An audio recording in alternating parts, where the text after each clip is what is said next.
Okay, let's get right into the starters. Starting off, we have Bulbasaur. Now, Bulbasaur is an interesting case because it is one of the only starter Pokemon in pretty much all the franchise to do what it does.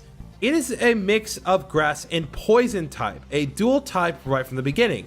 While it is relatively common for a lot of starters to change their type as they evolve over time, Bulbasaur just starts with grass poison type and sticks with that throughout the whole game. It is one of the easiest of the three starters to raise. It has a lot of good things going for it.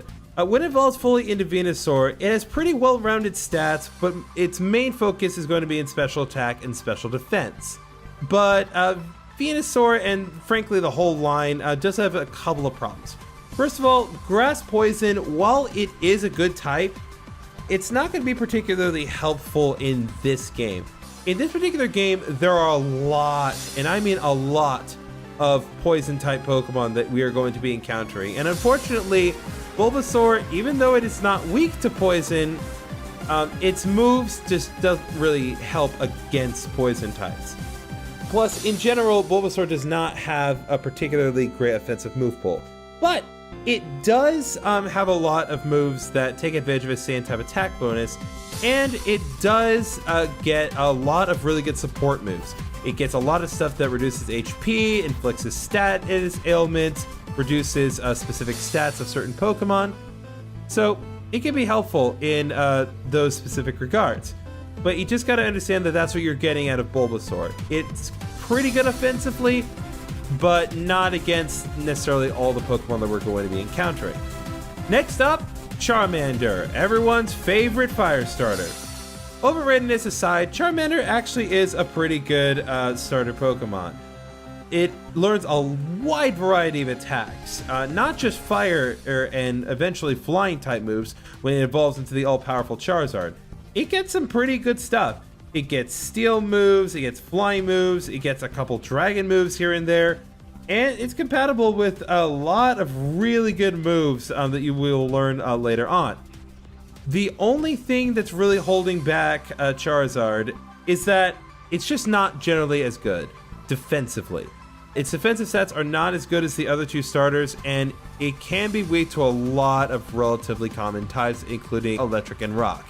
It is very good and is very helpful, but it does have its problems and it does have its weaknesses. But if you can look past that, Charizard is an excellent Pokemon to use. And last up is Squirtle. Now, Squirtle is a pretty well-rounded Pokemon. Like water types in general, Squirtle's stats mostly focus on defense, but are pretty evenly distributed all over. It's going to be very helpful, especially in the early stages of the game. It's very effective against fire types, rock types, and ground types, which we will be seeing plenty of all throughout our journey. So it's not like it's not going to be useful. While the moves it gets aren't always super helpful, there is a particular move that we're going to get later that is going to be super helpful both in and out of battle. The only thing to really keep in mind with its final form Blastoise is while it is very defensively viable, especially in comparison to the other two, it's not as offensively capable. Don't get me wrong, its offensive stats are fine, and it will still be doing plenty of damage with its powerful attacks that we'll learn, but it's just not going to hit quite as hard. Plus, its moveset is not as varied as, say, Charizard's. But if you can look past that, Blastoise can still be very powerful, and honestly, if you really wanted to, you could just do a full playthrough with just Squirtle. It's 100% possible. It's just so good against a lot of what we're going to be fighting that it's really hard for me to not recommend. Honestly, I really think Squirtle's just underrated. Thinking about Pidgey, it is probably the single most common Pokemon that you are going to find in the game. You will seldom go through any routes without Pidgey at least being possible to capture. So it's always available for you, regardless of where you are in your journey. Pidgey is the standard Pokemon for the Route 1 bird. Every Pokemon game has some kind of bird that is similar to a Route 1 bird, and Pidgey started this trend with its, self. Pidgey will evolve twice and will eventually become a big bird called a Pidgeot. Pidgeot and the Pidgeot line in general can be pretty helpful for early game, but it might struggle a little bit in the long run. It's not a bad Pokemon by any means, but it's not going to compare to other Pokemon that fall into the same category as Pidgey, like Starly or, well, or Tailo, pretty much. There's nothing that you can really do with Pidgey that other bird Pokemon cannot do. But again, for early game, it can be pretty good. Rattata, like Pidgey, set the standard for early Route 1 rat or rodent-like Pokemon. And it's pretty alright for the early stages of the game. Rattata and its evolved form, Raticate, are all about offense. And that's all good. It has pretty decent attack, and it has pretty good speed, even for an early game Pokemon. But even though they are pretty good offensively, and they do learn some decent attacks leveling up, they're not going to take more than just a couple of hits. Still, Rattata will fully evolve relatively early. It doesn't take that high of a level to get it to its full potential. But like I said, it's fine for early game, but it's not going to be terribly helpful in the long run. So first of all is Caterpie. Now, Caterpie is not particularly worth getting excited about. It's not the absolute best Pokemon in the world, but it does present an interesting gimmick. Early evolution. This Pokemon will evolve very fast. In fact, it will be fully evolved by the time it gets to level 10. And for the early game, it can be really good. Caterpie's final form Butterfree is a bug flying type that has pretty good stats for this point in the game and some really interesting moves. It learns a lot of moves in flat status conditions. It has a wide variety of attack types, both bug types, flying types, and even psychic type moves in some specific regards. So it can definitely be helpful for a good bit of time, but because of its relatively mediocre stats in the long run, it can be very difficult to use late game. Still, if you want an early solution for some early stuff, you can do worse than Caterpie. Its opposing Pokemon, Weedle on the other hand, it's not much different from Caterpie. Like Caterpie, it evolves really early, but it does not have great stats for the long run. But the big difference between its final form, Beedrill, and Butterfree is that Butterfree has a pretty wide variety of moves, whereas Beedrill, it doesn't really learn that great of stuff. Most of the moves that it learns are pretty weak, and even though it does have a good move, well, good-ish move, in the form of Twin Needle, it's still not particularly helpful, and its stats just don't allow it to do everything that you would want it to do. Still, if you want a Pokemon that is decently powerful early on in the game, you can definitely pick one of these two up. Although be aware that even though you can catch these Pokemon in Route 2, I would highly advise against trying to get them here, as the next area that we're about to go to has them encountered a lot more often. While we're walking through here, let's talk about the Pokemon that you can find here. First off is Spearow. Are you Spearow? No. I guess we'll talk about Mankey first. Mankey. Mankey is pretty commonly found Pokemon in this area.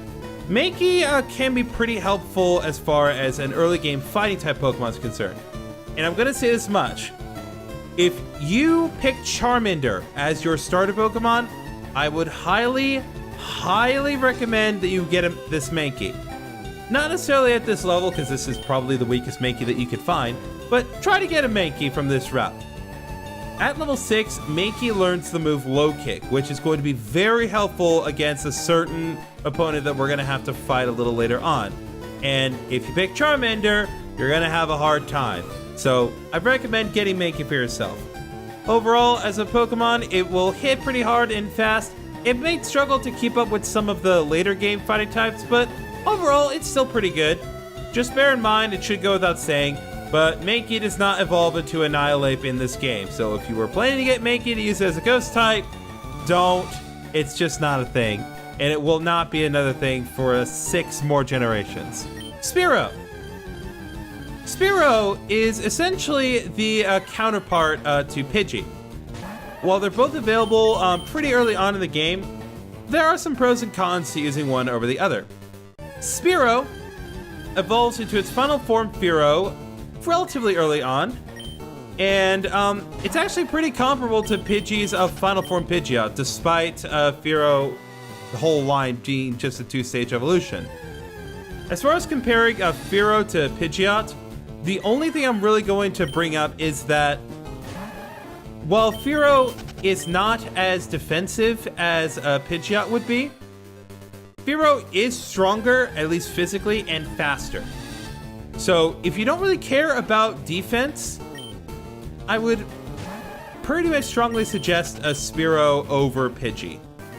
But the main reason I would recommend getting Spearow is because we're about to go into an area where there are a lot of Pokemon that are weak to flying type attacks.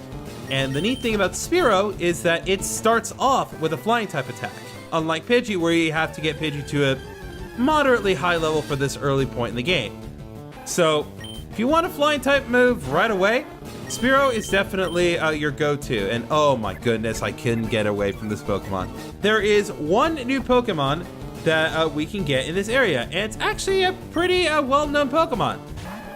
It's Pikachu. I'm not kidding. You can find Pikachu this early in the game. And my only recommendation, catch it.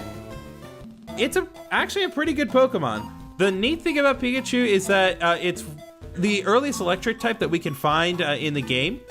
And it knows Thunder Shock right off the bat. So it's instantly useful and can take full advantage of its special attack along with its type. Now, the neat thing about Pikachu, especially in this particular generation, is that Pikachu learns Thunderbolt leveling up. And you're probably thinking to yourself, well, duh. Ash's Pikachu uses Thunderbolt all the time. Of course it would learn Thunderbolt leveling up. It would seem obvious that Pikachu would get to know that. And yeah, it is. But here's the thing. And this is something that I don't think is brought up enough. Pikachu is one of only 2 Pokemon in the entire game that learns Thunderbolt leveling up. The vast majority of Electric-type Pokemon have to learn Thunderbolt through another way that we will get to later. But as far as Pikachu learning Thunderbolt, it can just learn it naturally on its own. And for that, I highly, highly, highly recommend that you capture it. So first of all is Nidoran Female. Nidoran Female is the first true poison type and just poison type that you can find in the game. We have seen a handful of Pokemon that can be a poison subtype, like Bulbasaur being part poison or Weedle being part poison, but Nidoran, just poison type. The female version of Nidoran evolves into the all-powerful Nidoqueen, which is a pretty good Pokemon. It does learn some okay moves leveling up, but the big thing that you need to know is that it has the ability Poison Point. Poison Point is kind of like Static, where when Static causes the Pokemon that's hit by it to inflict the paralysis status, Poison Point is the same with physical damage, except it's with the poison status. That alone makes it very useful. But the other thing to keep in mind with Nidoran is that we're in a position where we can actually get its final form very, very early. There is a certain item that we've already been alluded to at the museum called the Moonstone. And the Moonstone can be used to evolve certain Pokemon. And Nidoran is no exception to this. Nidoran will very soon evolve into the Pokemon Nidorina. And that Pokemon can then be evolved into Nidoqueen straight away using the Moonstone. It's really good, and unlike a lot of cases with evolutionary stones hindering certain Pokemon's abilities to learn moves as they level up, that's not so much the case with Nidorina to Nidoqueen. While it does miss out on some moves, the moves that it does learn are just not really worth keeping as a Nidorina. So if you want to go for Nidoran Female, I'd recommend just going straight for it. There's no point in not doing it. The only thing I'm going to recommend to you, however, is a couple things. First of all, in Fire Red version, Nidoran Female is a little harder to find than its counterpart Nidoran Male, which we'll go into in a second. So If you really want to get Nidoran female, but don't necessarily want it right this second, I recommend catching 2 Nidoran males instead, because that will be useful in getting Nidoran female a little later. But do what you want. Speaking of Nidoran male, as the name implies, Nidoran male is the male counterpart to Nidoran female. And the neat thing about Nidoran male is that it's pretty much the exact same case that I've told you about Nidoran female. Has Poison Point for the ability, Nidorino, its evolved form can evolve into Nidoking fairly soon, and it's an absolute beast. Like Nidorino to Nidoqueen, I would highly recommend that if you're gonna raise a Nidorino, evolve it straight away into Nidoking. While there are some moves that it misses out on by being a Nidoking and not a Nidorino for very long, Nidoking's moves that it does get leveling up are just so good that you would want to use them anyway. And honestly, it's completely worth it. If I have to pick one over the other, I would recommend Nidoking over Nidoqueen unless you just really, really want a good defensive Pokemon. And in both cases, when they evolve into their final forms, they will gain the ground subtype. So keep that in mind. Next up is Jigglypuff. Jigglypuff, well-known balloon Pokemon. Everyone loves it. Everyone knows it. It's everyone's favorite character in Smash Brothers to use. And it is a pretty good Pokemon. Now, like the other cases, Jigglypuff does evolve with the Moonstone. And it can, I'm trying to be nice here. When it evolves, it becomes a Wigglytuff. And Wigglytuff is not particularly great. First of all, unlike Nidorino to Nidoking, Jigglypuff does not really actively benefit by evolving into Wigglytuff as far as moves are concerned. Once it evolves into Wigglytuff, whatever moves it has, that's it. It is possible for Wigglytuff to learn moves with TMs, like that Rock Tomb TM that we got from Brock, but it just does not have the stats to back it up.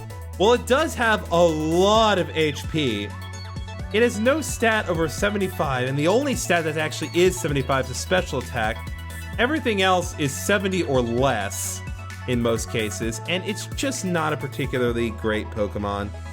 Obviously, I do recommend that you get Wigglytuff for the sake of completing the Pokedex, but don't use Wigglytuff unless you absolutely have to. It's just not that great of a Pokemon. If nothing else, it does have the Cute Charm ability, which can help you catch certain Pokemon. But again, there are better Pokemon that learn Cute Charm. Magikarp is widely considered to be one of the weakest Pokemon ever. Do I consider it the absolute weakest? No, I do not consider it the absolute weakest. We'll get to that when we get to that. But Magikarp is definitely down there, unfortunately. It may seem like, oh, it's a water type, so you can learn water type moves. No. First of all, starting off, it only knows Splash. What does Splash do? The user just flops and splashes around without having any effect. It does not do anything at all. It just wastes a turn, it accomplishes nothing.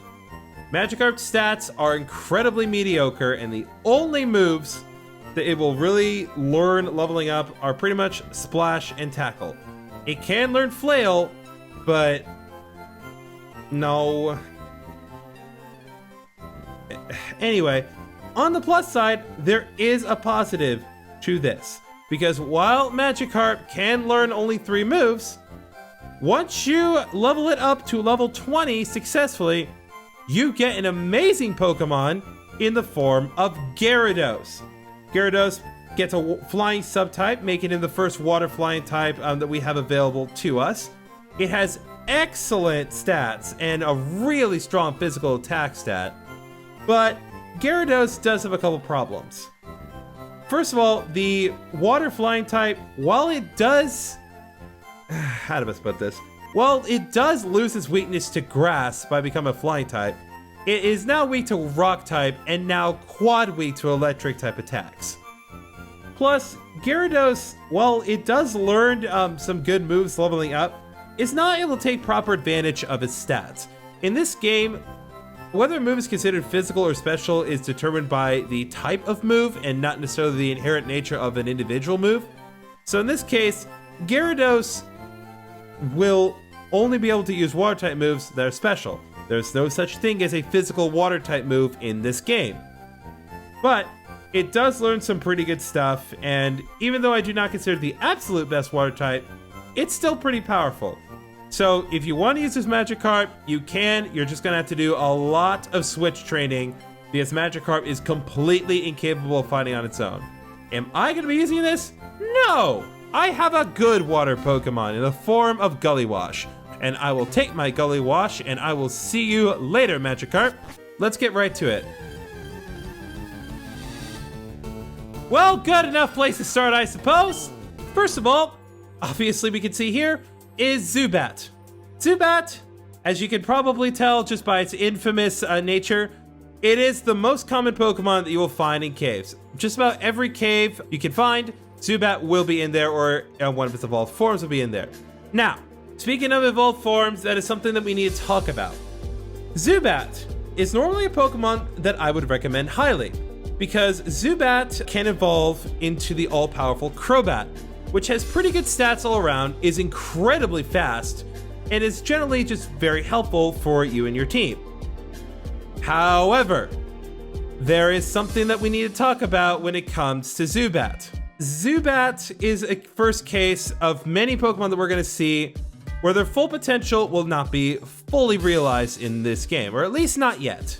As I'm sure you know, there are several Pokemon in Gen 1 that were given evolutions in Generation 2, and Zubat is no exception. Crobat was introduced in Generation 2.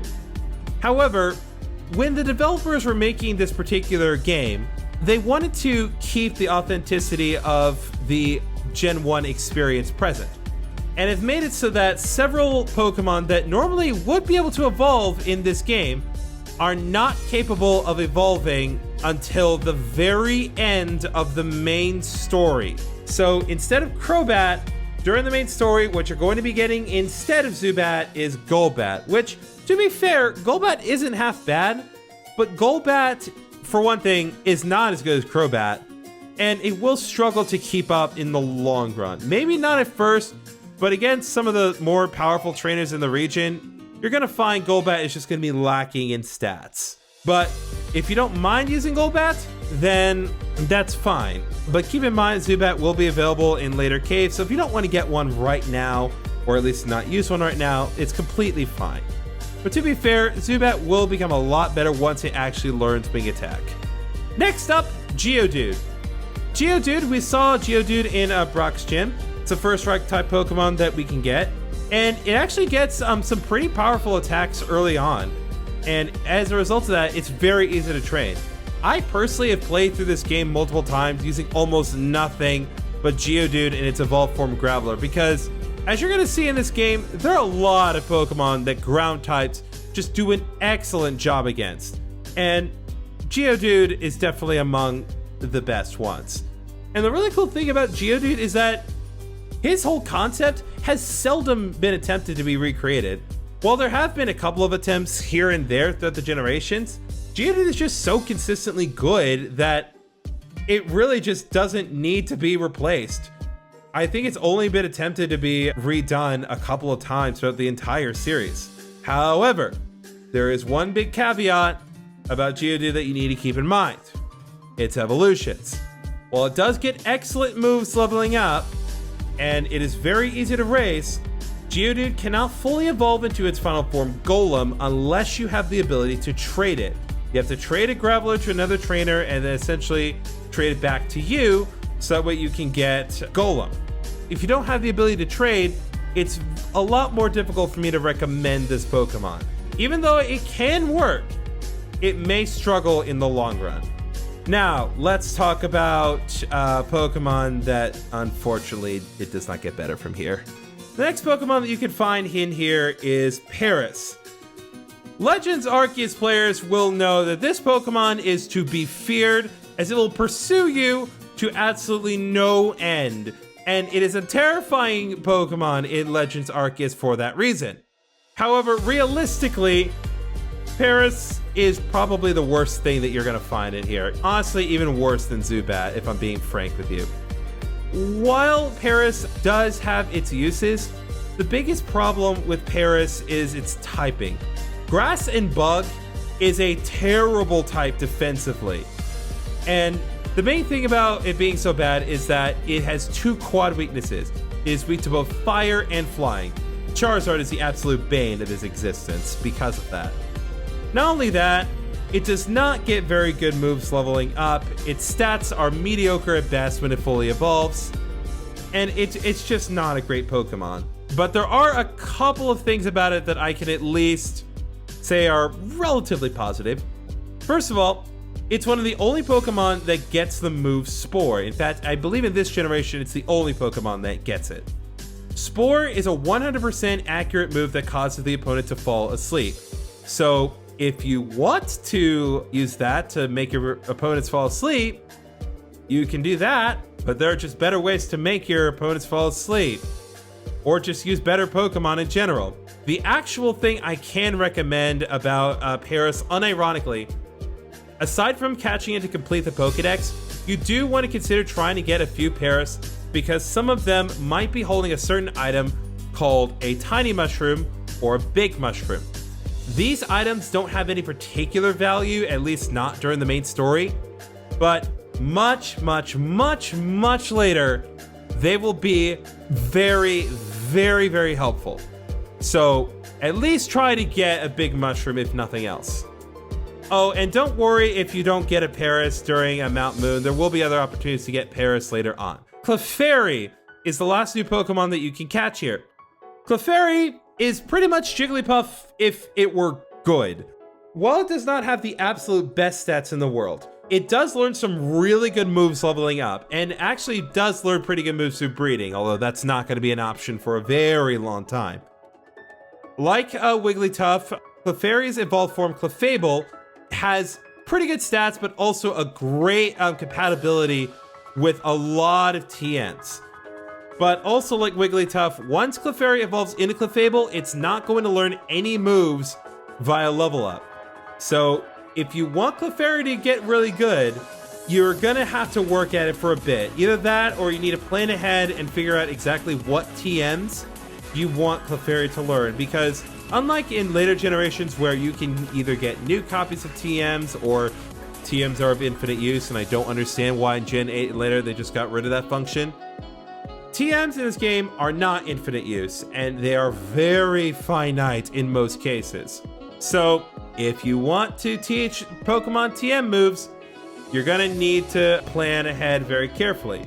As far as when I would recommend evolving Clefairy, if you want to get the absolute most out of it, is to work at it until you get it to level 45. Once it gets to level 45, it'll learn an extremely powerful move called Meteor Mash, a 100 power steel type attack with the chance to increase its attack. It's basically Metal Claw on Charmander, except twice as good, so it can be helpful. Also bear in mind that in this game, Fairy type does not exist. So even though it clearly is Fairy in the name, Clefairy is a normal type in this game.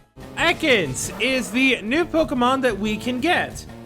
Now, going into Ekans as a Pokemon, there are some positive things about it, but there are also some negative things about it. First of all, this is another pure poison type, just like Nidoran. It can come with a really good ability in the form of Intimidate. It looks like this particular Ekans doesn't have it. Intimidate is one of the best abilities that you can get in the game. When the Pokemon has the ability Intimidate, as soon as it comes out into the field, it immediately lowers the opposing Pokemon's attack by 1 stage.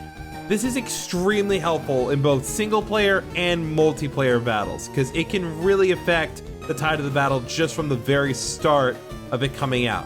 And the other cool thing about Ekans is that despite the fact that it's a relatively simple concept, it's basically just a snake spelled backwards, its evolved form, Arbok, or Charbucka, if you had a decent childhood, are actually pretty memorable Pokemon, at least as far as their designs are concerned. Unfortunately, that's kind of where the positives end. Don't get me wrong, Ekans is pretty good in its design, but it lacks effectiveness in terms of both its stats and its moves. It doesn't learn very good moves leveling up. Its only poison type attack is really going to be Poison Sting for the longest time. And even when it evolves into Arbok relatively soon, it's just not going to have very good stats. And it's difficult for me to recommend, especially when we already have a powerhouse of poison type in the form of Nidoking. Still, if you want to use it, I cannot stop you. Arbok or Charbaka is a very memorable Pokemon. It has a good design for what is essentially a Cobra. And yeah, that is Ekans. Now, going into the other Pokemon that you would be able to find on this route, we will not be able to get it. Ekans is the first example of what is considered a version-exclusive Pokemon, meaning that we can only get Ekans in this particular game, with respect to the other version being Leaf Green. However, the caveat is that in Leaf Green, there is a Pokemon in there that we cannot get here. And in this case, that Pokemon is Sandshrew. Now, Sandshrew is, as I mentioned previously, our first example of a pure ground type. Unlike Geodude, which was a rock ground type, Sandshrew is a pure ground type. So unlike Geodude, it doesn't have multiple clawed weaknesses, but it does still have some weaknesses to some relatively common types. Despite that, this is a little better than Ekans in some regards. It comes with some pretty decent bulk starting off.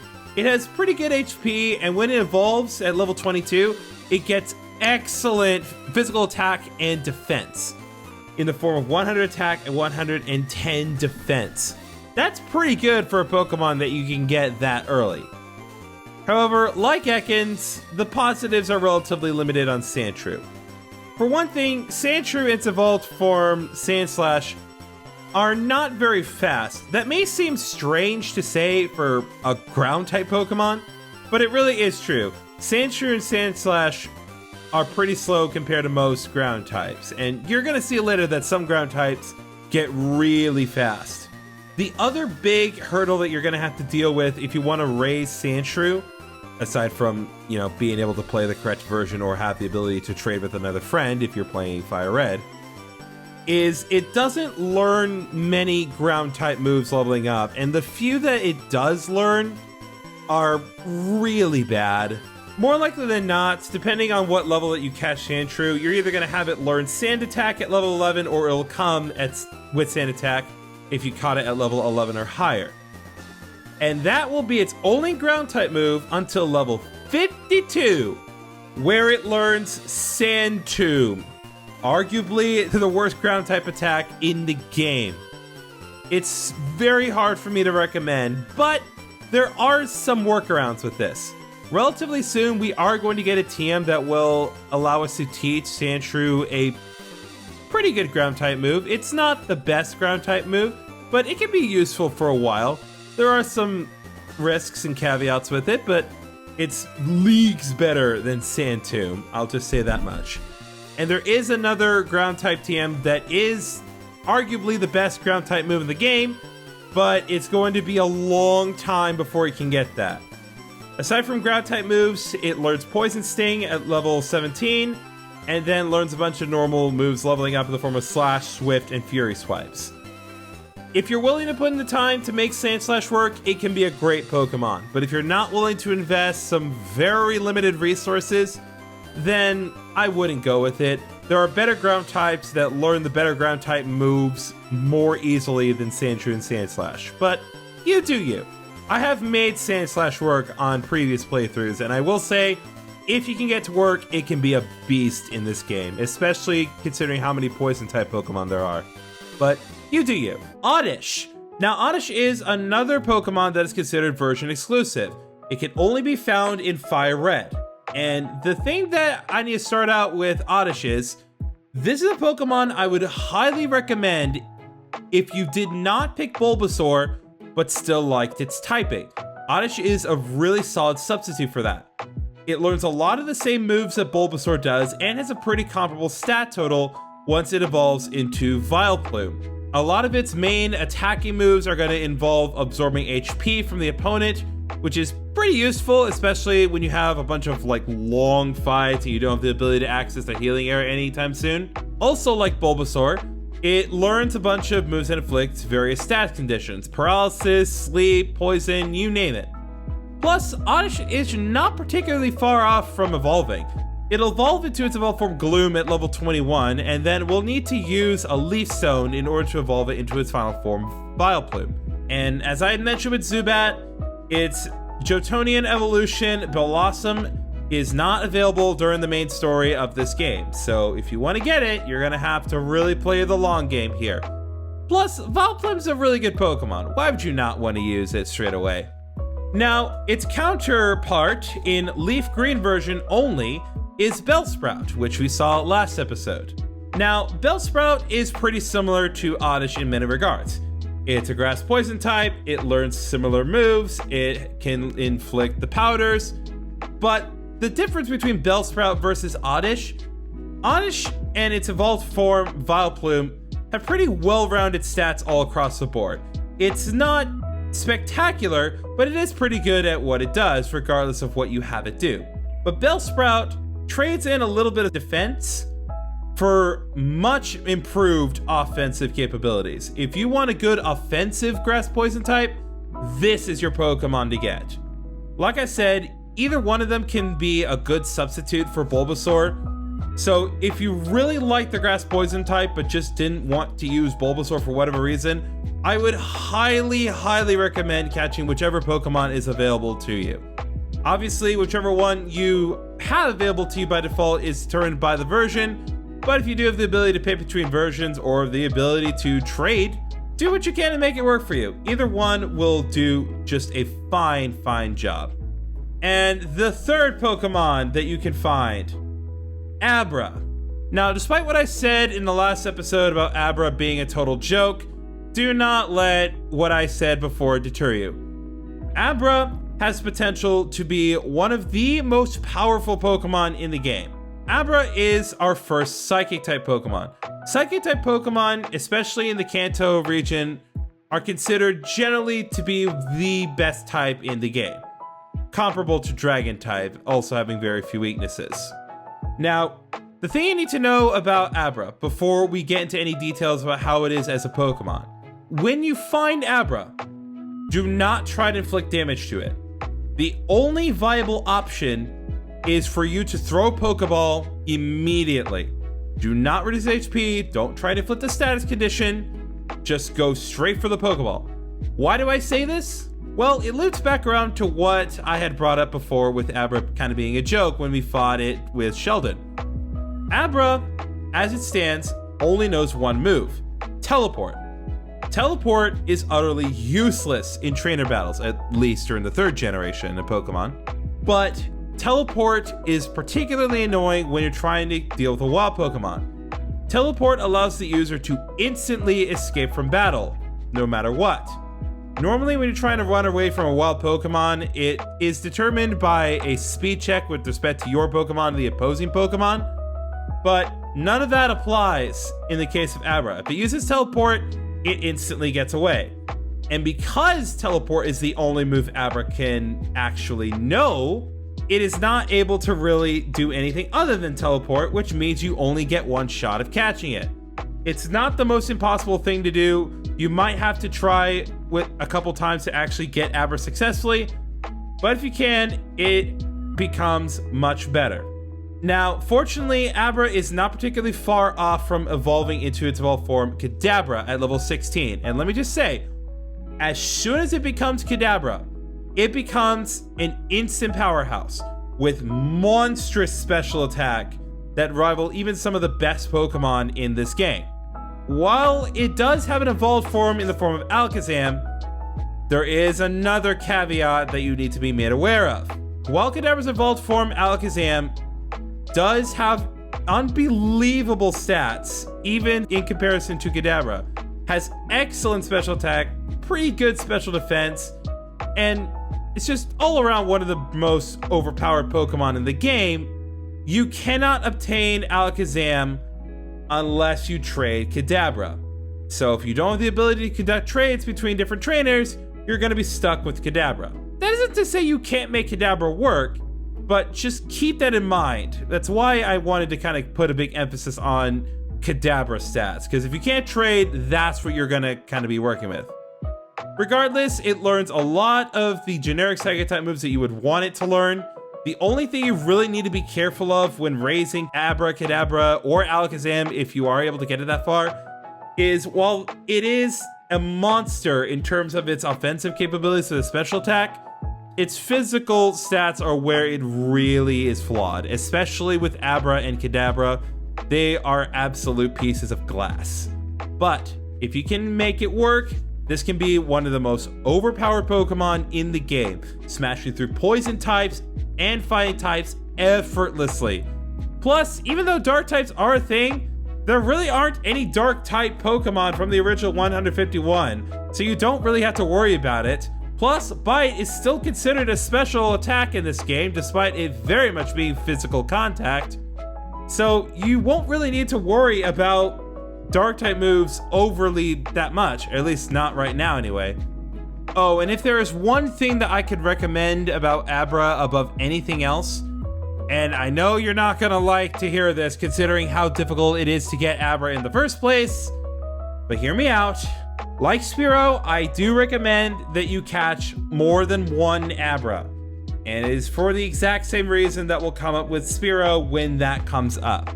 But you are definitely gonna want to try to catch 2 Abra if you can help it, especially if you plan on raising one of them. Going into Meowth as a Pokemon, before I actually talk about using Meowth in terms of battle, there's actually one specific aspect of Meowth that makes it very unique and interesting. Well, 2. We'll get into both of them. The first unique thing about Meowth is that it learns a move that, at this point in the series, is exclusive to it, Payday. Payday is a move that actually generates money for you when used in battle.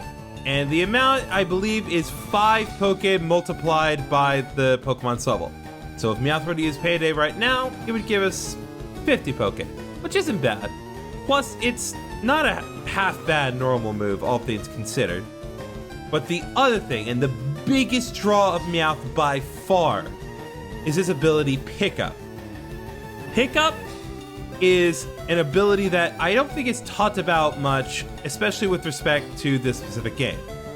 For those of you who are familiar with Pickup, you probably know that Pickup allows you to get certain items from the Pokemon that has the move Pickup. It has the ability to just kind of randomly pick up an item, and the quality of the item that you get is dependent on the Pokemon's level. So the higher the Pokemon's level, the rarer the items get. That is the case in most games. However, in this game, we were still in the early stages of Pickup. This was pre-patched Pickup. So, unlike most cases of Pickup, all the items that you could potentially get from Pickup are all available right from the start. Honestly, it's worth having Meowth in your party, if nothing else, just to have Pickup be used at all times. But to go over what you can get from Pickup, you have a 15% chance of getting an Oran Berry. You have a 10% chance of getting a lot of the status ailment clearing berries, but then we get into the really nice stuff. There's also a 5% chance you can get a Nugget, which is an item that sells for 5,000 Poke, a PP Up, which increases the amount of power points that a particular move has. How many power points you get depends on the move itself, a rare candy, and the TM for Hidden Power. Now, Hidden Power's TM is very important to point out because Pickup is the only way in Fire Red and Leaf Green that you can actually get the Hidden Power TM. It is not possible to obtain it in this game in any other way. So that alone makes Pickup worth it. Additionally, there are a few berries that you can get 1% of the time. And although they are extremely rare and extremely valuable, they don't really do anything for you in this game. They're actually meant to be traded over to Pokemon Ruby, Sapphire, or Emerald so they can be used to increase contest stats, which is fine, but it's not really helpful in this game. Even so, everything is worth your time, so if you have the ability to get a Meowth, I highly recommend putting it on your team, even if it's just temporarily, just for Pickup. That said, however, going to Meowth as an actual Pokemon, it doesn't have particularly great stats, and it doesn't really get all that much better with its evolved form Persian, which, to be fair, you're not particularly far off from getting anyway. I think the only thing that's really worth pointing out about Meowth's evolution Persian is, aside from it having marginally better stats, it will not continue to have the ability pick up once you evolve it. So if you decide to evolve Meowth into Persian, you're losing out on the benefits of pickup, which is why I don't recommend that you seriously raise it. Still, it is a normal type, and normal types tend to have a wide variety of moves that it can learn, so pick your poison, but I'm gonna stick with only having Meowth as a team member for temporary purposes. Farfetch'd, normal flying type, has Keen Eye for the ability. With the moves Peck and Santac, it would know more moves if it were a higher level, but again, I tried level 6 Spearow, so I got a level 6 Farfetch'd. Going into Farfetch'd as a Pokemon, this Pokemon is a really interesting case. It has a really cool design, and it actually has unbelievably good moves leveling up. It gets like, the standard normal type, the normal flying type stuff that you would expect. It gets Peck, it gets Fury Attack, it gets Leer, Santac, and all of that. But as you go up, you see that it gets really good stuff. We're talking Fury Cutter, a move that doubles its power every time that it's used. Swords Dance, which increases your attack step by 2 stages. Agility, which increases your speed by 2 stages. Slash, which is a really good normal type move with a high critical hit chance. And False Swipe, which is an excellent move for helping to catch Pokemon. And all that seems good, until you look at Farfetch'd's stats. Farfetch'd, as a Pokemon, is a frustrating joke. It has no stat over 65, and it just isn't that great of a Pokemon. It's very, very, very hard for me to recommend, especially considering what we just traded away to get this. But at the same time, even though Farfetch'd is not that good of a Pokemon, this is the only way to get Farfetch'd. You cannot catch Farfetch'd in the wild. This is the only way to obtain it. So if you like what you see, good for you. It has a stick, which increases its critical hit chance. But honestly, the only reason I would ever consider seriously using this thing for any unironic reason is that it is compatible with Cut, which we will be getting later on, and it can do that. Plus, it does level up faster than most Pokemon because it is a traded Pokemon. It'll get a 50% XP boost. Trust me when I say I have struggled hard, but I have made it work with Chiding. But don't use this Pokemon. I honestly can't stress enough. If you want to use a normal flying type, just use the Spearow. Going into Diglett properly as a Pokemon, I would highly recommend catching this as a temporary party member, even if you don't intend on fully using it, because it is one of the first pure ground types that we can find, and actually one of the best. Diglett and its evolved form Dugtrio are arguably considered one of, if not the fastest Pokemon in the game, and one of the fastest ground types in the game. You will almost always be going first if you're using Diglett or Dugtrio. It's not particularly great in terms of its offensive capabilities, but it's still pretty good. It's leagues better than Farfetch'd, if nothing else. Now, the one big thing to note about Diglett. In this cave, you have a 95% chance of catching a Diglett. But there's also a 5% chance you can catch a Dugtrio. If you find a Dugtrio, it will be anywhere between level 29 and level 31, which may seem really tempting at first.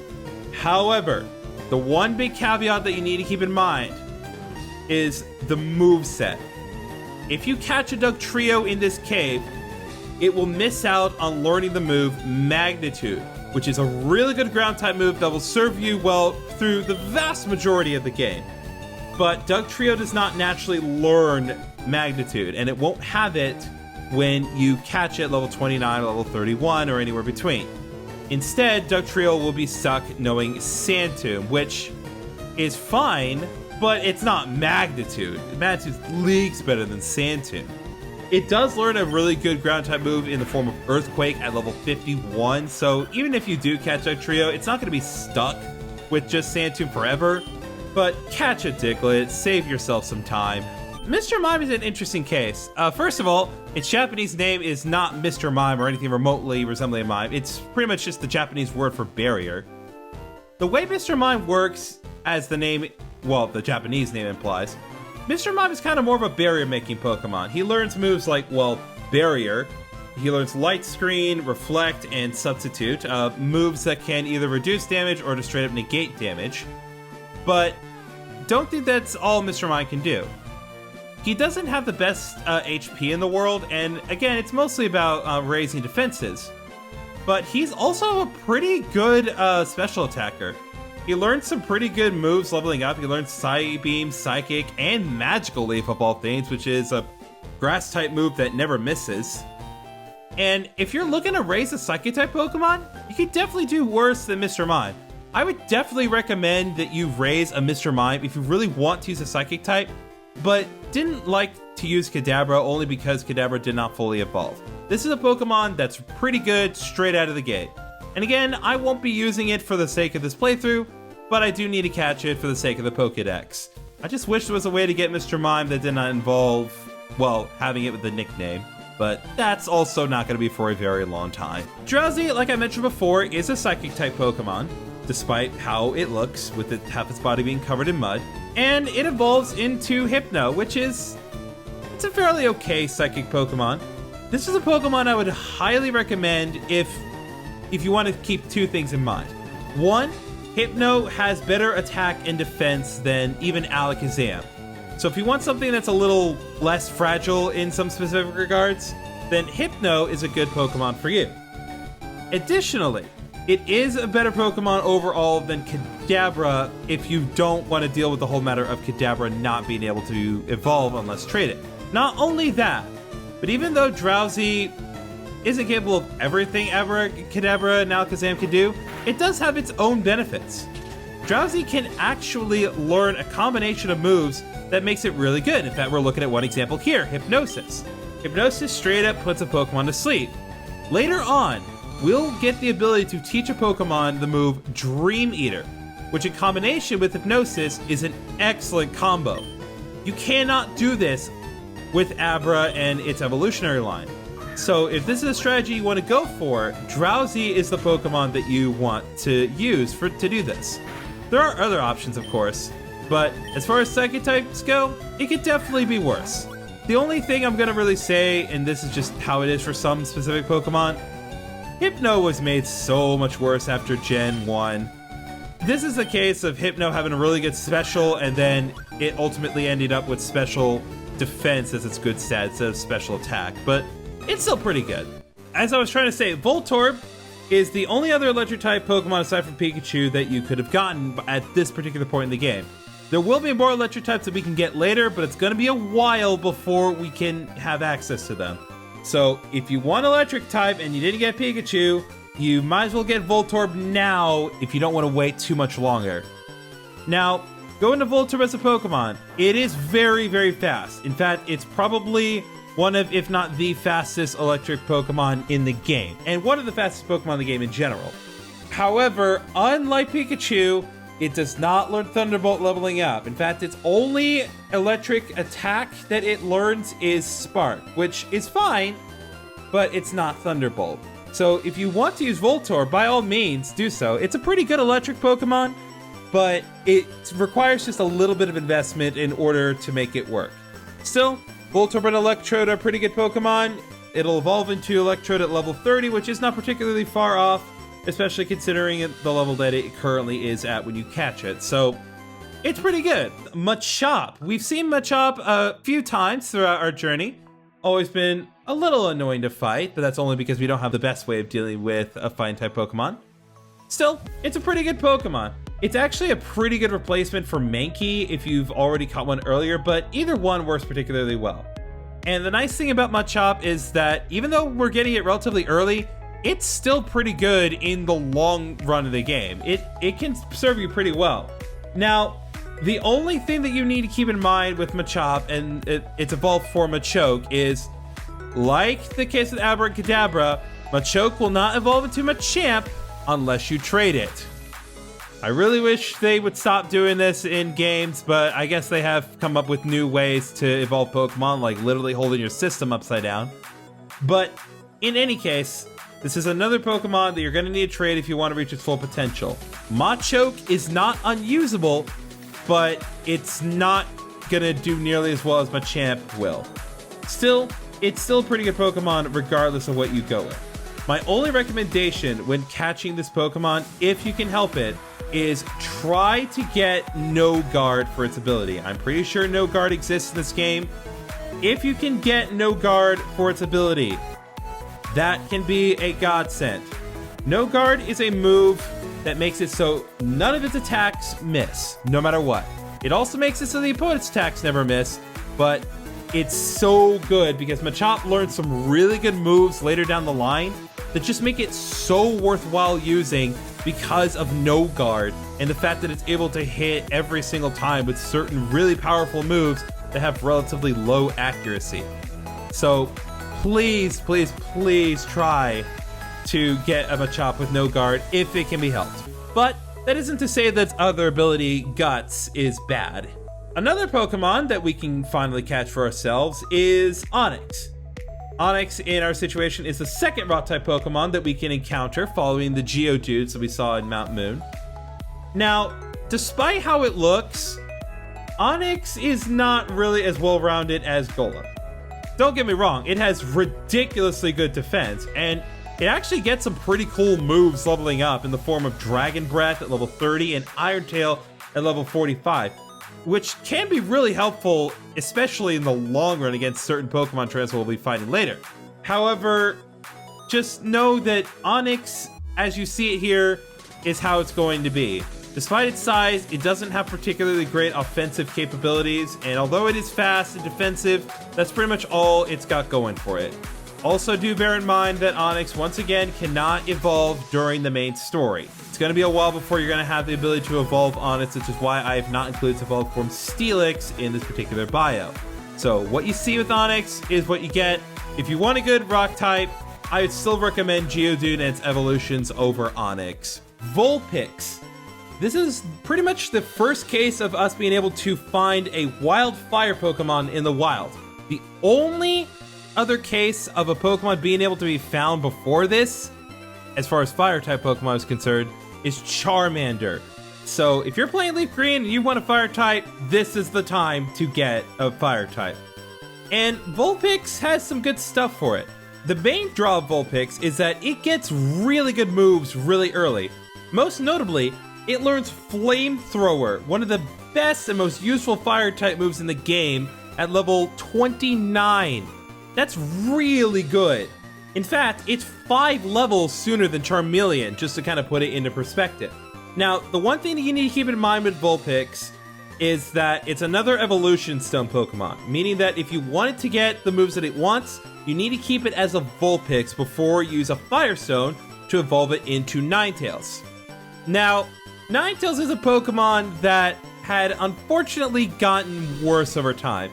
Its highest stat is Special Defense.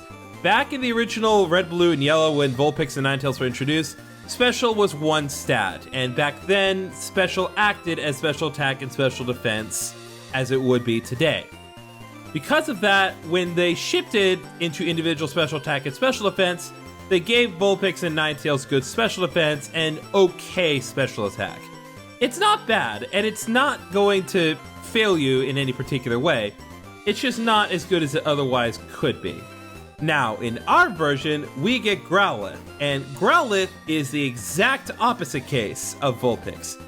Whereas Vulpix and Ninetales are relatively okay for fire types, not the absolute best Pokemon in the world, but still pretty good, Growlithe is an excellent Pokemon, and its evolved form Arcanine is even better, sporting a stat total that is even higher than, frankly, the vast majority of Pokemon you're going to find in this game. It's not going to be any legendaries or pseudo-legendaries, but it's still really, really good. Has great stats across the board, can do pretty much anything you would want it to do, except when it comes to its moves. Unlike Vulpix, where Vulpix gets Flamethrower at level 29, Growlithe does not learn Flamethrower until level 49.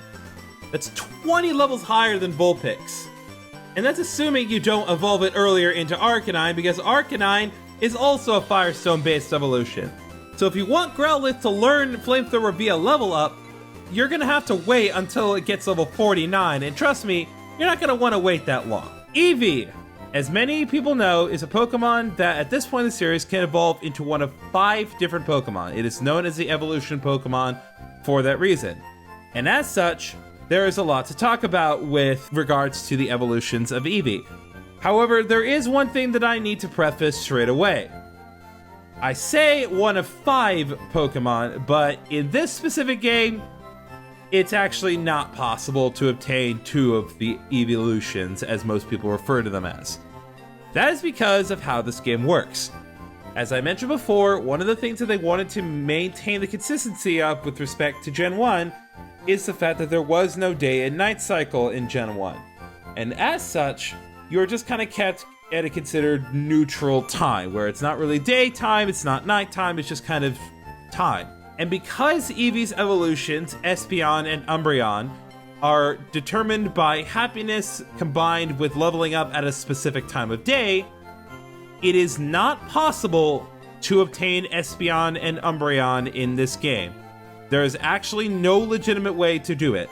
And this is not one of those situations where, oh, you can get it in the post-game. No, there is no way to obtain either of these 2 Pokemon in Fire Red or Leaf Green version. If you want to get an Eevee and evolve it into Espeon or Umbreon, you're going to have to transfer it to Pokemon Ruby, Sapphire, or Emerald and evolve it in those games, assuming they have a working clock. Or you can play Pokemon Coliseum or Pokemon XD Gale of Darkness, which will either give you an Espeon or Umbreon, or give you the ability to evolve your Eevee into an Espeon or Umbreon. Do whichever you want, but that's the only way to get those 2 in this particular generation. As for the Pokemon you can get, let's talk about Vaporeon first. The way to evolve Eevee into Vaporeon is you need to use a Water Stone, a stone that we have not seen yet, but we are actually very close to being able to get for ourselves. At this particular point of the game, Water Pokemon are relatively scarce. We've seen plenty of Water Pokemon throughout our journey, but most of them have not really been obtainable. The only ones that we've really been able to obtain so far are Squirtle, which is what we have, and Magikarp. There hasn't really been any other alternatives. Plus, Vaporeon is actually one of the best water types in the game. I wouldn't say it's the best, because there's another Pokemon that we'll get for free later that is arguably better in some regards. But as far as the Pokemon's concerned, Vaporeon is really good. It has good HP and special defense stats, and it's just generally really helpful as a water type. But you're gonna need to invest some TMs to make Vaporeon effectively useful. Luckily, when it comes to Vaporeon specifically, it's actually really lucky, because there is an HM that we will be able to get later that is pretty much one of the best water moves that you would want it to learn anyway, and you would be using that regularly regardless. We're even going to be giving it to our Wartortle once we have the ability to get it ourselves.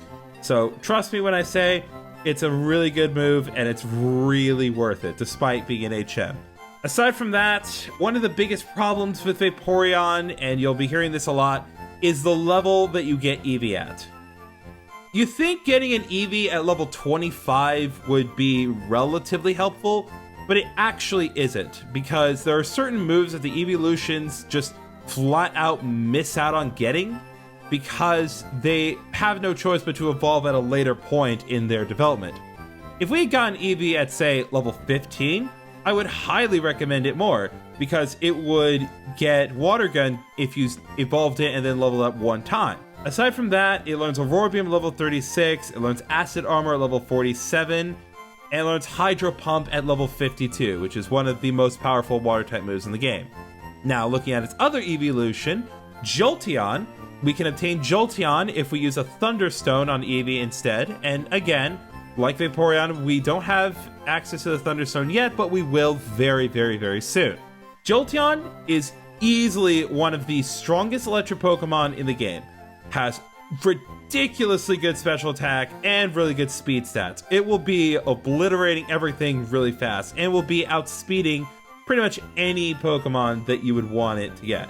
Now, as far as what I recommend with Jolteon, just like Vaporeon, you're gonna need to invest some TMs if you want it to reach its full potential, because it misses out on learning Thundershock leveling up due to when Eevee evolves. but it does learn some other cool stuff. It gets Double Kick at level 30 and Pin Missile at level 36, giving it a variety of attacks. And at level 52, it learns Thunder, which is one of the most powerful electric-type moves in the game. However, as I've mentioned with Pikachu, Jolteon is not one of the Pokemon that can actually learn Thunderbolt leveling up. We do have the ability to get the Thunderbolt TM relatively soon, although not easily, so you're definitely going to need to invest with Jolteon if you want it to work.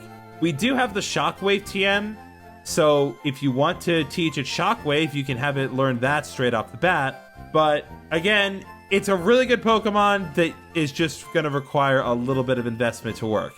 Now, as for the last one, Flareon. Okay. So, if you use a Firestone on Eevee, he will evolve into Flareon. On paper, Flareon seems like a good Pokemon. It has great physical attack and good special defense stats. And it's one of the only Fire-type Pokemon that you can obtain at this point in the game. Even though we just obtained a Growlithe or Vulpix, depending on your version, Fire-type Pokemon are still relatively limited. However, like the other two, you're going to need to invest some TMs if you want to make Flareon sort of work. Misses out on learning Ember, unfortunately, because once again, Eevee's level is too high for us to be able to properly take advantage of that. So its only Fire-type move it's going to learn level up for a while is Fire Spin, which is one of the worst fire moves in the game. However, it does get, after that, Smog at level 42, Leer at level 47, and Flamethrower at level 52. It's a long road, but you do get Flamethrower from Flareon leveling up if you want to go that route.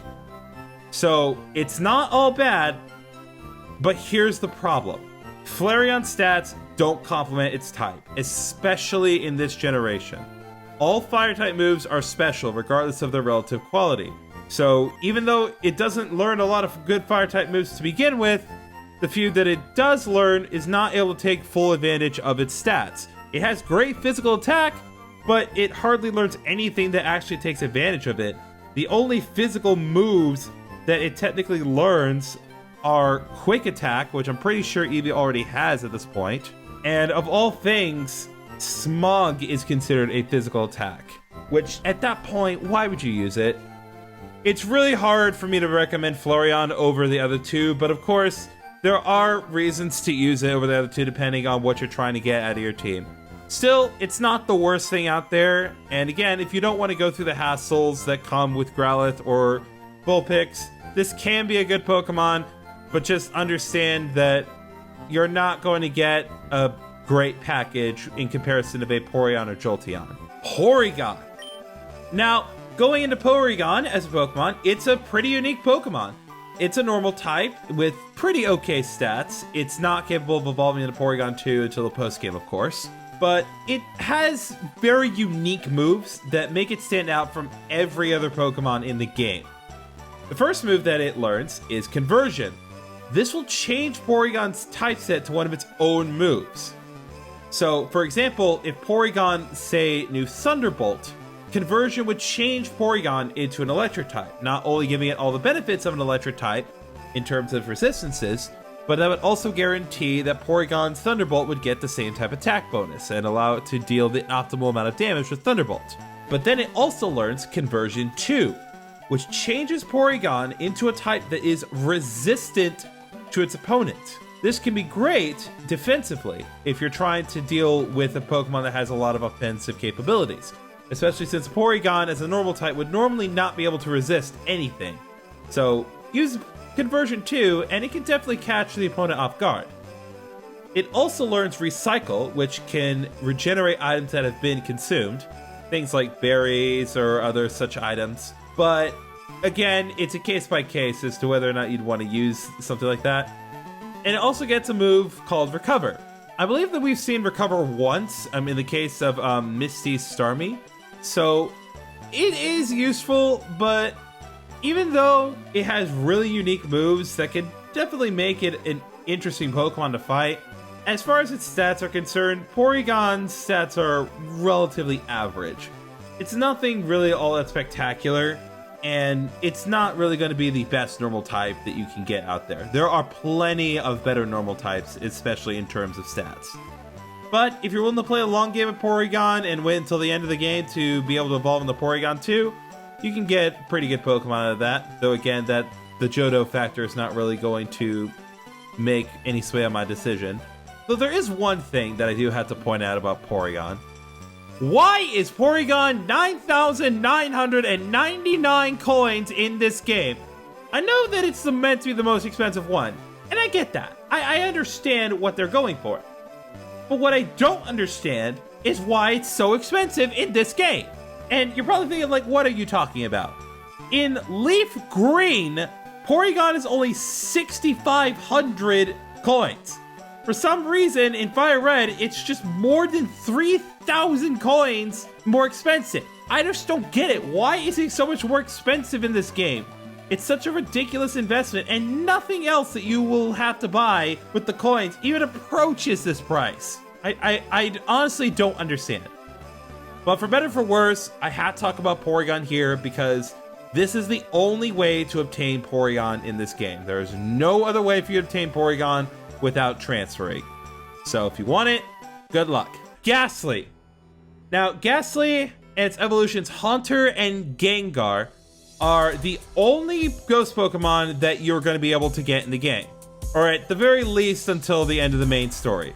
So if you want ghost Pokemon, you're going to have to get them in this specific area, and you're going to have to work with these specific Pokemon. But that's not a bad thing. But do know that none of them are pure ghost type. All of them are ghost poison type. Like a lot of Pokemon, there are a lot of cases of Pokemon being a subtype. The nice thing about Ghastly is that it is coming with the ability Levitate, which actually gets rid of one of its biggest weaknesses in the form of ground types. So if you were worried about being a poison type and being weak to ground type attacks, don't fret. It's actually not that bad to deal with in that regard. Not to mention, ghost Pokemon are innately immune to both normal and fighting attacks, so there's a lot of nice stuff to help Ghastly out. Now, even though that all seems good, Ghastly and Haunter have relatively weak stats. They're not horrible, and if you know how to work with them, they can definitely be helpful, but between the movesets and lackluster stats, it's very difficult to raise in some cases. And I bring this up especially because even though its evolution Gengar is very powerful with really good speed and really good special attack stats, not only is it going to need TMs in order to take full advantage of its potential, but like a lot of Pokemon, you cannot obtain Gengar without trading a Haunter. We saw this brought up briefly while we were in the Celadon department store and we were seeing those two kids trade a trade a Haunter. If you really want this Pokemon, great, but Haunter is a lot more difficult to work with as a standalone Pokemon than, say, Kadabra. So I would really only recommend going for this if you really do have the ability to trade. But don't be fooled. If you can get Gengar, it's totally worth it. Now, before I move on to the next Pokemon, there is one thing to make note of in this place. If you do plan to catch a Ghastly, I would recommend trying to get a Ghastly that's level 15 or lower. And that may seem counterintuitive because in a lot of cases I would recommend getting the highest level Pokemon. But if you get a Ghastly that's level 15 or lower, then it will have the move Hypnosis, which combined with a certain other move later that we will get from a certain tutor, can be a devastating combination with it. So just keep that in mind. Now, as for the next Pokemon that you can get, Cubone, which is a horrible thing that you can get Cubone in this specific place. Very small ground Pokemon, but it does have a lot of kick to it. It's somewhat rare and it's a little difficult to catch, but if you can get it, it will be very rewarding and it will be totally worth your time. First of all, it will learn the moves Bone Club and Bone Moraine, and they are excellent moves to have it learn. Bone Club is a single hit move with base 65 power, that has a 10% chance of making the target flinch. And a base 65 power ground move may not seem that impressive, but keep in mind that Dig is base 60, so already you're getting something that is better than Dig and does not require a turn to charge.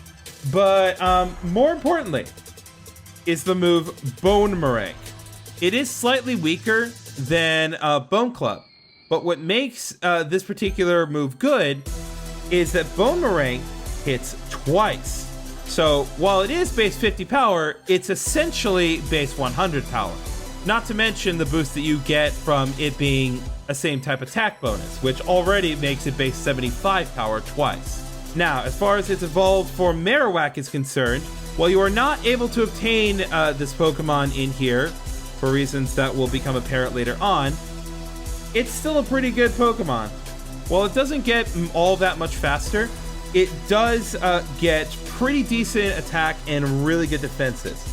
The other nice thing about Cubone and Marowak is that it can learn quite a few TMs. It has a very good TM move pool in that specific regard, so even if you don't want to use it for normal type move purposes, it could still be a pretty good addition to your team regardless.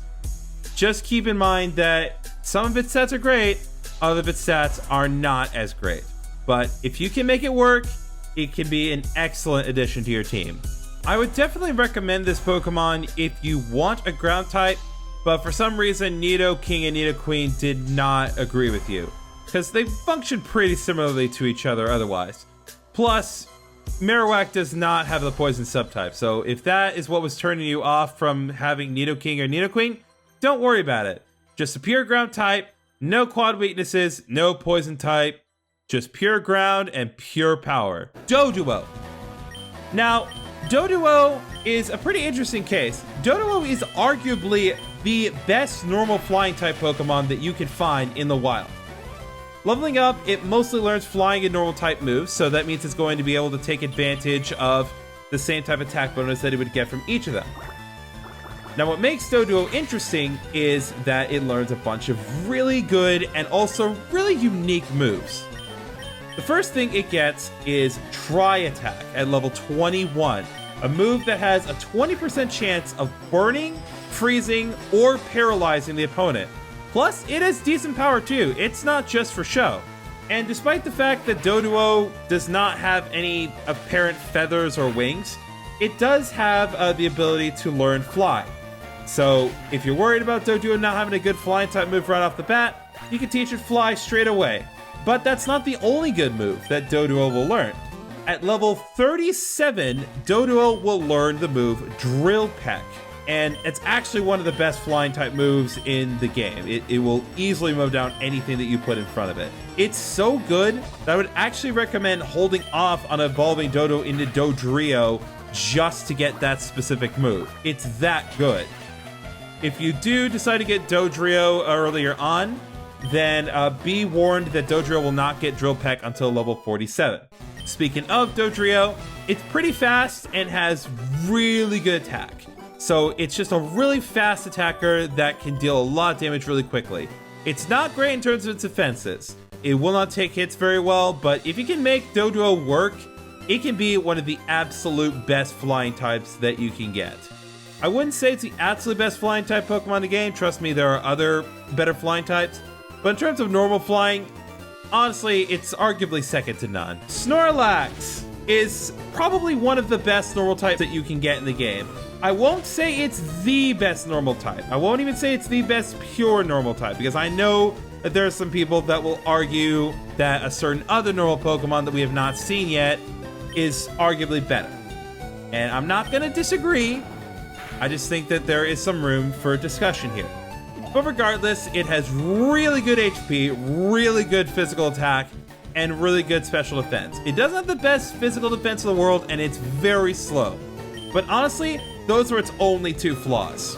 Aside from that, a Snorlax has really good abilities. It has two abilities that, honestly, it's really hard for me to decide which one is the better of the two. On the one hand, it could have the ability Thick Fat, an ability that basically gives it a resistance to both fire and ice attacks. Considering that normal types don't have any resistances, the fact that it gets two just from an ability is insane. But on the other hand, Another of its abilities that it could have is the ability Immunity. Immunity can be very helpful in this specific game. As I have tried to make a case of, there are a lot of Pokemon in this game that are poison types. And there are a lot of Pokemon that have the ability to poison you. As such, having a Pokemon that can just straight up be immune to ever being poisoned is utterly ridiculous. Aside from that, it gets really good moves leveling up. As you can kind of see from its strategy, its bread and butter approach is trying to use Rest to get it to restore its HP, and then use Snore to be able to attack. Snore is a move that can only be used while it's asleep, and as such, it can be very dangerous even while it is asleep. Aside from that, it has other moves that it learns leveling up that can be very, very beneficial as well. Leveling up, it gets the move Body Slam at level 33. That is an excellent move for it to learn. Body Slam is a really good normal type attack that's a chance of inflicting paralysis. Plus, it just generally does a lot of good damage. At level 37, it gets the move Sleep Talk, which is a move that allows Snorlax to use another of its moves randomly while it is asleep. So even if it does use Rest, that does not mean Snorlax is helpless by any means. Aside from those moves, it also gets Rollout at level 49, which, as I've said, if set up correctly, Rollout can be utterly devastating. And then at level 53, Snorlax will learn the all-powerful Eye Laser Hyper Beam. Do not mess with Snorlax. If you want a Pokemon that is just an unstoppable machine of bulk and sleeping, look no further. Goldeen. Now, the interesting thing about Goldeen is that it actually weirdly learns in HM leveling up, which is weird because the HM that it learns leveling up is Waterfall, which is not an HM in this game, but it is technically an HM in Ruby, Sapphire, and Emerald. This is a unique case of a Pokemon just learning an HM naturally. Despite how Goldeen looks, its stats are relatively average, and unfortunately it doesn't learn that many water-type moves. Goldeen and its evolved form Seaking pretty much only have normal moves, aside from learning Waterfall and I think Water Gun. So, if you want a Pokemon that's better than Magikarp, then you'll definitely get it in Goldeen. And again, it is unique that it gets Waterfall of all things, but it's pretty average as far as stuff is concerned. But again, this is the good rod. It's not the super rod. So, what you see here is what you get for a good rod. Now, the other new Pokemon that we can now get through the good rod is Poliwag. Poliwag may not seem like much at first, but if you work at it, Poliwag can be an excellent Pokemon leveling up. So, first of all, it evolves in the Poliwhirl at level 25, which, as you recall, is a Pokemon that we need in order to trade for that Jinx I mentioned before. So, even if you don't plan on raising a Poliwag, if you want to get Jinx, you need to get a Poliwag in order to evolve it into Poliwhirl and trade it to Jinx. Now, once you do get Poliwhirl, you have the option of using a Water Stone on Poliwhirl in order to evolve it into Poliwrath, which becomes a water fighting type upon evolution. Poliwrath is a pretty interesting case. Its best stats are weirdly in its defenses, but it is pretty good at what it does. It learns some decent attacks leveling up, and it is capable of learning some really good HMs that you will be needing as you proceed through the journey. Now, because it is a stone evolution, like in a lot of cases, there are certain moves that Poliwrath will miss out on learning by giving it a Water Stone too early. So when do I recommend evolving Poliwhirl into Poliwrath? My recommendation is to wait until Poliwhirl gets to level 43. At level 43, it learns the move Belly Drum, which is a move that halves your own HP, but maximizes your attack. If you want a really beastly Pokemon that could just do immense amount of damage, Belly Drum is the way to make it happen. It's a high risk, high reward move, but if you can make it work, it could be a devastating force. First of all, we have Execute. Execute is a really weird case. It's a very awkward hybrid of Grass type and Psychic type, which is very bizarre, but don't be fooled by its appearance. It actually has great stats when it fully evolves itself into Executor. The only problem with Execute, it has a relatively mediocre moveset. The only Psychic type move that it learns leveling up is Confusion.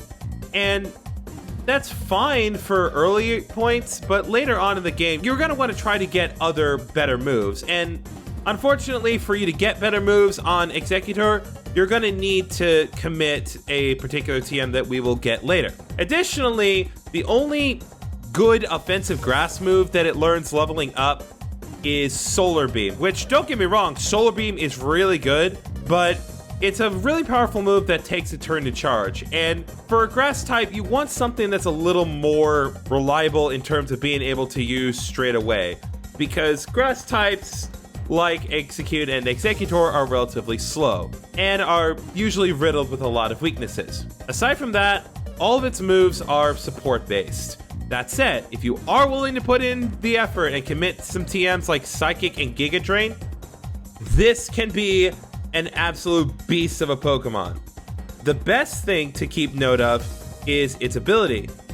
If you can get sunny weather going with this Pokemon, you can use its Chlorophyll ability to double its speed, which means it will hit really hard and it will hit really fast. Do watch out for Execute. This little guy may not look like much, but it can pack a real punch. Next up, we have Chansey. Now, Chanseys, as you will see with a handful of Pokemon here, they're very rare and very hard to obtain.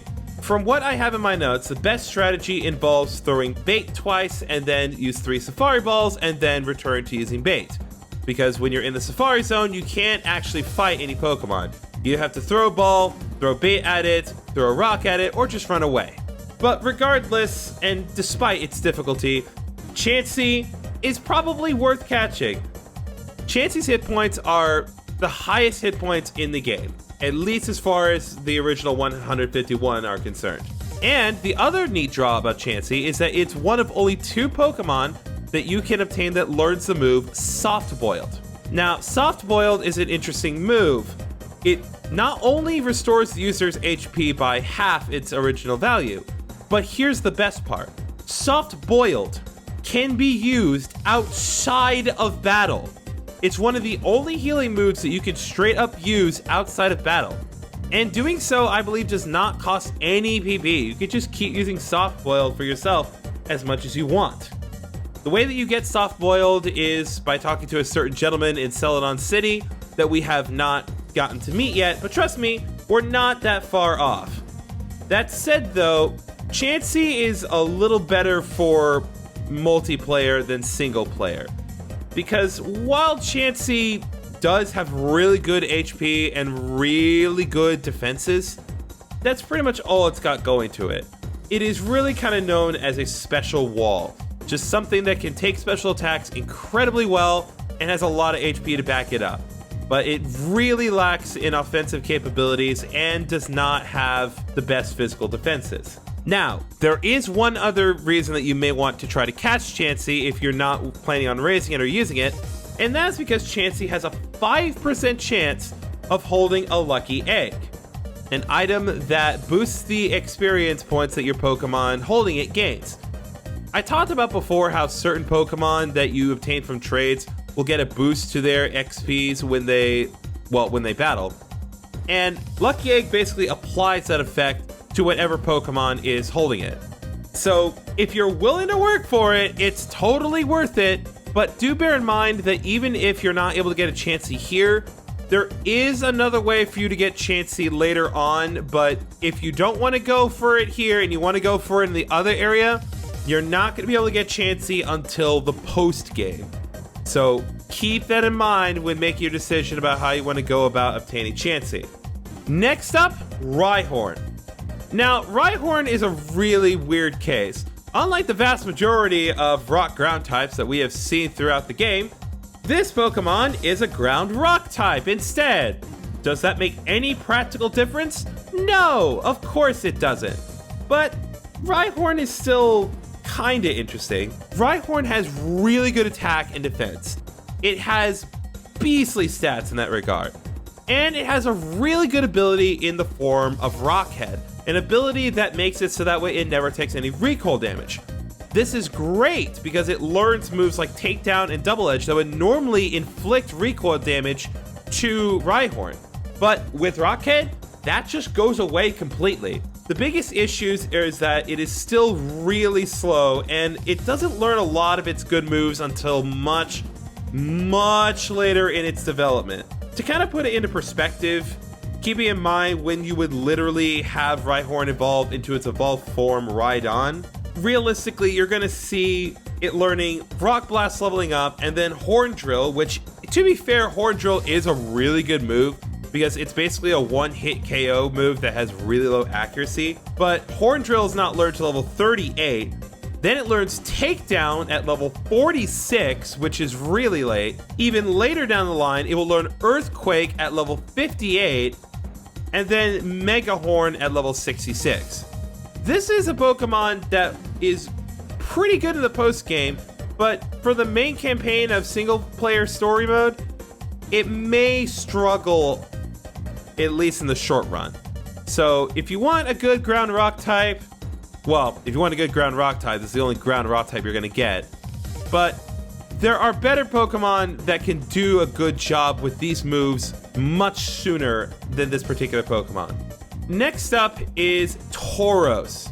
Tauros is an interesting case. Many players of Gen 1 will let you know that Tauros is one of the absolute most powerful Pokemon in the game. And that is mostly because of how Tauros works. Tauros is one of the fastest normal Pokemon in the game. And back in the day, the way that speed affected stats was a little bit different. Speed was a contributing factor back then in terms of its critical hit rate. And because Tauros was the fastest normal Pokemon, it was one of the best critical hit users and one of the best Pokemon that had the best chances of getting a critical hit Hyper Beam. That said, kind of bringing it into the, well, somewhat modern day, Tauros is still pretty good. It has good attack, it has really good HP, it honestly just has really good, well-rounded stats. Plus, it has the ability Intimidate, which I've already sung much high praise for. But where Tauros is lacking is its moves. It doesn't have a good variety of attacks. It'll have Stomp starting out in its moveset, which is okay. It can cause flinching. But then you get into weird territory where it only learns Takedown and like other generic normal moves. But even though its moves are kind of lackluster in terms of variety, if you're willing to invest some TMs in Tauros like I've mentioned before, then it can be an excellent Pokemon. Do bear in mind that Tauros is also one of the more difficult Pokemon to find and catch in the Safari Zone. So if you don't get it, it's perfectly fine. Another Pokemon that you can find here that is kind of an alternative to Tauros is Kangaskhan. We've seen Kangaskhan used with Giovanni before, and Kangaskhan's actually pretty interesting. It learns a wide variety of moves in comparison to Tauros. It has good attack and defenses, though it's not going to be quite as good as Tauros. But don't get me wrong, it's still really good. The biggest draw of Kangaskhan is that it has really unique and versatile moves. A couple noteworthy ones are the moves Fake Out and Dizzy Punch. Fake Out is a move that has to be used on the first turn, but when used, it will always go first and is guaranteed to cause the opponent to flinch, which is a good way to kind of get the battle going with a little bit of chip damage. Additionally, leveling up, it learns the move Dizzy Punch. Dizzy Punch is a move that not only has decent power, but also has a chance to inflict confusion onto the opponent. Up until now, we've seen very little moves that actually inflict damage and inflict confusion. So the fact that you can straight up get this move through sheer level up and nothing else, it's pretty amazing. Aside from that, it learns Mega Punch leveling up, it learns Reversal, which is a move that deals more damage the lower Kangaskhan's HP is. But aside from that, you're gonna want to commit some TMs to this. But like Tauros, there's a certain HM that we'll be getting later that will pretty much give you exactly what you need as far as a good offensive normal type attack. So don't worry about it. Next up is Venonat, and Venonat is a very weird case. On the one hand, there doesn't really seem to be anything particularly unique about Venonat. It's another bug poison type, it also has mediocre stats, And when it evolves into its evolved form Venomoth, while its stats are relatively well-rounded, they are not particularly great in the long run. But Venonat is actually pretty unique aside from that. The biggest draw of Venonat is that unlike other bug poison types such as Beedrill, for example, Venonat can actually learn psychic moves leveling up, like Psybeam and, fortunately, Psychic leveling up. It's actually really good at learning both of these things, and it's great that it learns Psychic through level up, which means you don't have to commit a Psychic TM to it. And this is kind of evidence to suggest that maybe Venonat was supposed to be related to Butterfree, considering that Butterfree looks a lot more like Venonat than Caterpie does, and of course, they both learn Psychic moves leveling up. But regardless of how you feel, Venonat is here, and it's not great, but bug Pokemon in general are not. Aside from those particular Psychic moves, it doesn't learn much in terms of bug moves, and it does also learn a lot of status condition moves.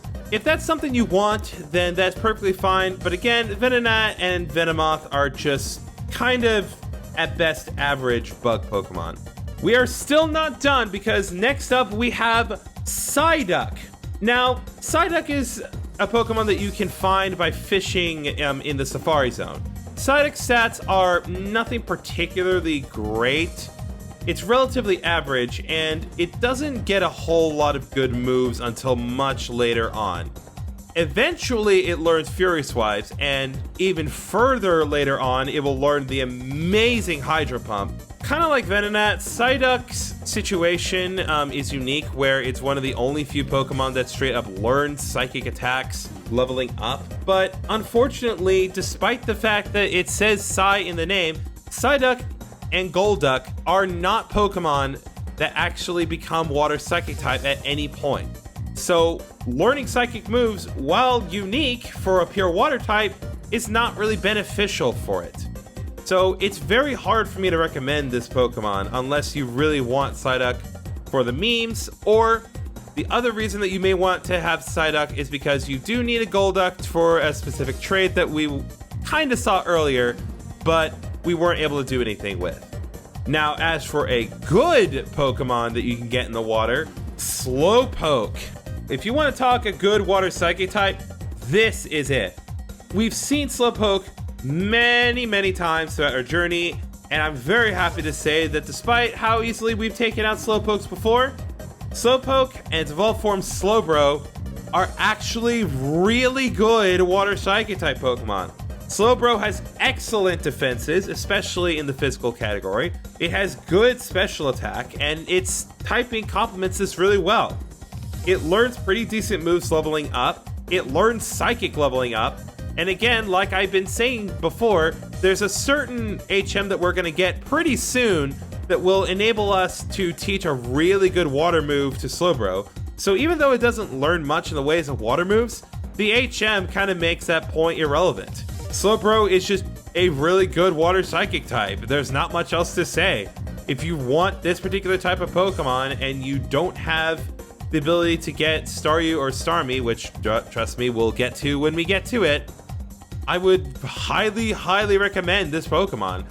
It's really good. Now, some of you may be bringing up the matter of its other evolution, Slowking, which I won't be talking about in great detail, but just bear in mind that, yes, you can get Slowpoke and you can evolve into Slowking, but not until the post-game and not without trading Slowpoke with the King's Rock.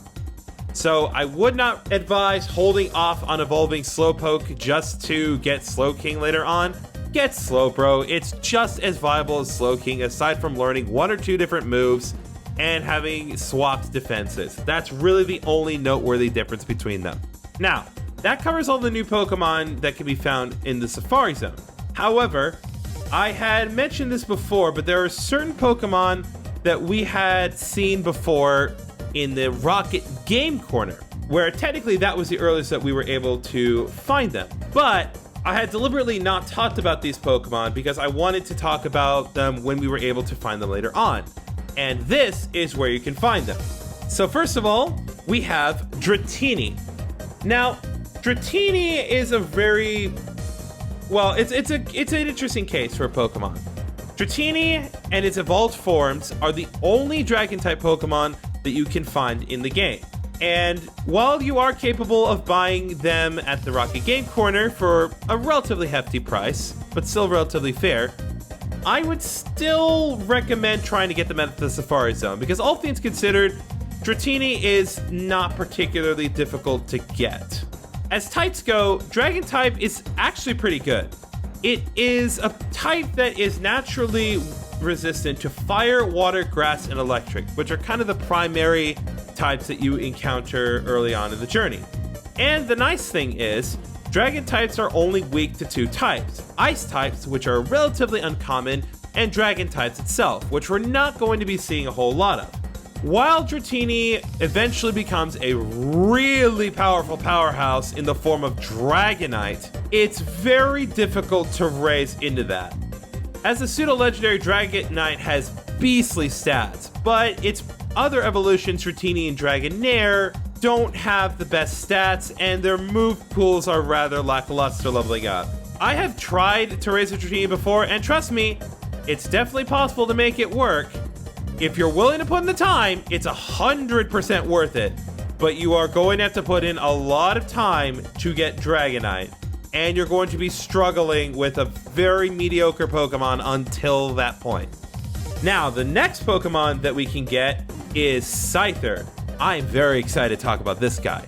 You remember how I had kind of brought it with Farfetch'd before, how it was super unfair that it had this amazing moveset, but it wasn't capable of taking full advantage of it because its stats were so lackluster? Well, look no further, friends. Scyther is everything that Farfetch'd wants to be.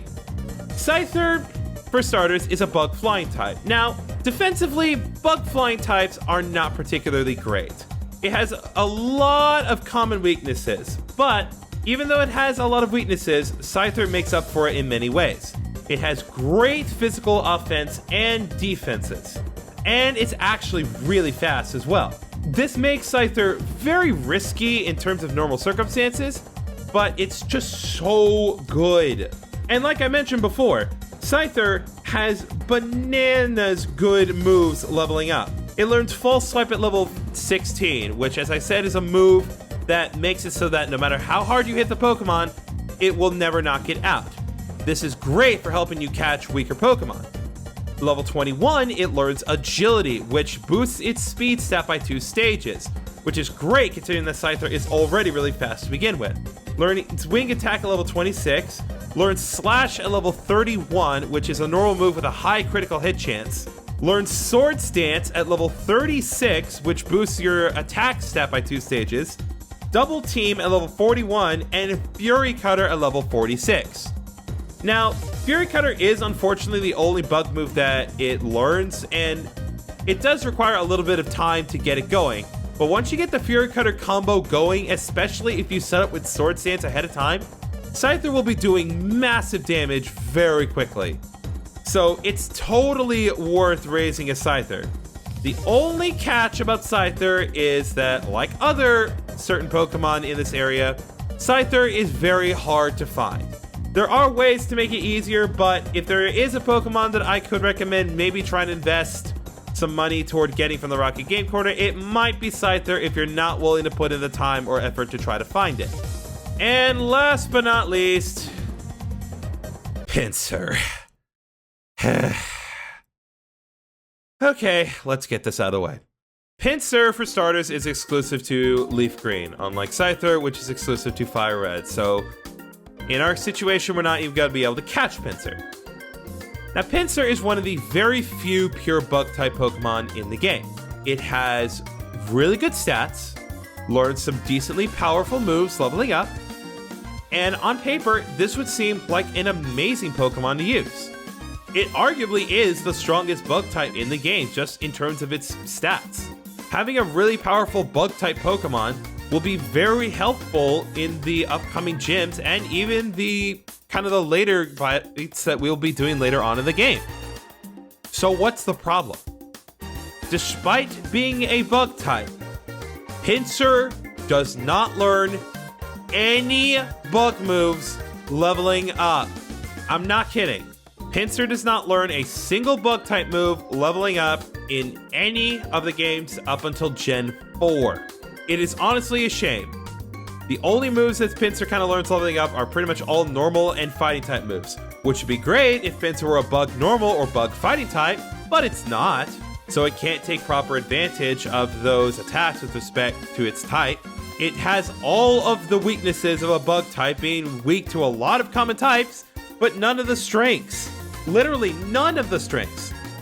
On paper, the only possible way for Pinsir to learn a bug type move in this game is to give it the hidden power TM and pray that you get an individual value combination with Pinsir that will actually make it so hidden power is a bug type move. But even then, hidden power's base power is essentially random, and that is also determined by IVs. So even if by some god-blessed miracle you are actually able to get hidden power bug on Pinsir, there's no guarantee that it will actually be any good, because its power can range from 30 to 70 in this game. Pinsir is just very, very difficult to recommend because of that. If it just knew one bug type move, I would recommend it so much, especially with such a great design. But unfortunately, Pinsir's time in the sun is not today. Hitmonchan is a very interesting Pokemon that, unfortunately, in this point in the series, does not have the potential that it otherwise could. It has pretty good stats, but the biggest draw of Hitmonchan is its moves. This Hitmonchan will come with Fire Punch, Ice Punch, Thunder Punch, and Mach Punch. All really good punching moves that give it a lot of versatility. And this seems like it would be a good thing on paper, having a fighting type that can deal with a lot of different types with a wide variety of types to use. However, the biggest problem with Hitmonchan is the way that types work in this generation. I've brought this up a few times already, but I will say it again. Whether or not a move is considered physical or special has nothing to do with the individual characteristics of a certain move. It has to do with the specific type of move. So in this case, Fire Punch, Thunder Punch, and Ice Punch, despite all of them explicitly being punches, are all special attack. And Hitmonchan's special attack is pitiful compared to its physical attack. If this were a different game, a more modern game, I would highly recommend Hitmonchan, because it has good attack, really good special defense, and not too bad speed. But it just doesn't live up to the potential that it is presented with here. Now, its counterpart, on the other hand, Hitmonlee, is actually pretty good. And between the two of them, I would say that this is the strongest one, just because this is just overall better for what it is trying to do. It does not have a wide variety of attacks. What you're pretty much going to be using the whole time is fighting types, normal type moves, and occasionally you'll have a rock type move. But aside from that, not really much else. But here's the thing. Hitmonlee is faster, has the same good special defense as Hitmonchan, and has even better attack. It has 120 attack, which is really good. So if you want a fast fighting Pokemon that has pretty good special defense, unlike a lot of fighting type Pokemon, this is definitely a Pokemon for you. Krabby. Now, Krabby is actually a pretty good water Pokemon, and you could definitely have some fun with this thing. It learned some pretty unique moves for water Pokemon, especially among the original 151. The two most notable moves that it learns are Guillotine and Crab Hammer. Guillotine is an insta-kill move that only has a 30% chance to land, so it won't always hit, but when it does, it will guaranteed knock out your Pokemon. Additionally, Crab Hammer is a decently powerful water type move. It's not gonna be as helpful as, say, Surf, but it's still pretty good. In addition, Krabby, even if you don't want to raise one, can be used as an HM slave. It has the ability to learn Cut, Surf, and Strength, all of which are pretty good moves for what they are. The only thing I am going to point out to you is that Krabby and Kingler, its evolved form, while they do have good stats, it's another case of them not being able to live up to their full potential in this particular game. If the physical special split had taken place, Crab Hammer, along with Kingler's amazing physical attack, would be doing massive damage. But unfortunately, Kingler does not have very good special attack.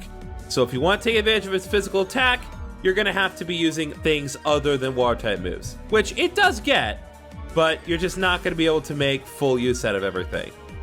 As for another Pokemon that you can get in this particular route, you can get Horsey. Finally, am I right? We've been seeing Horsey all the way back since Misty's Gym, and it's finally time that we get one for ourselves. Its evolved form Seadra is actually a pretty solid Pokemon, and the neat thing is that it actually learns Dragon-type moves, despite the fact that it is not a dragon. Now, do bear in mind that Seadra will not be able to live up to its full potential in evolving into Kingdra until the post-game, because Kingdra is still considered a Gen 2 Pokemon. While Horsey and Seadra are pretty good Pokemon, and they can definitely be helpful, they are ultimately outclassed by some Pokemon that you have already seen so far in the game, and some Pokemon that we will be seeing later on. But still, it's not all bad. It's still a really good Pokemon, and if you're willing to really play the long game, Kingdra can be helpful, just not during the main story.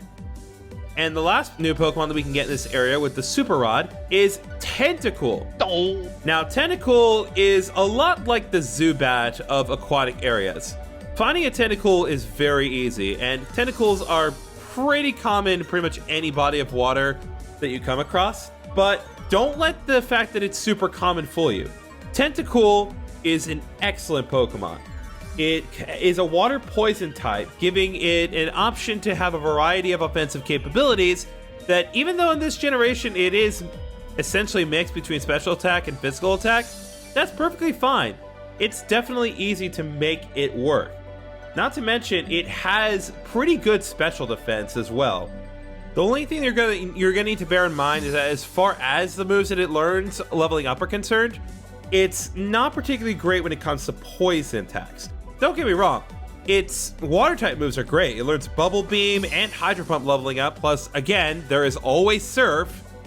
But the only poison-type moves that it learns leveling up are Poison Sting and Acid, which Acid is fine, but the biggest issue is that Acid is one of very few poison-type moves that does not actually inflict the poison status. There is a TM for a stronger poison move that we'll be able to get later on in the game that will be able to offset this.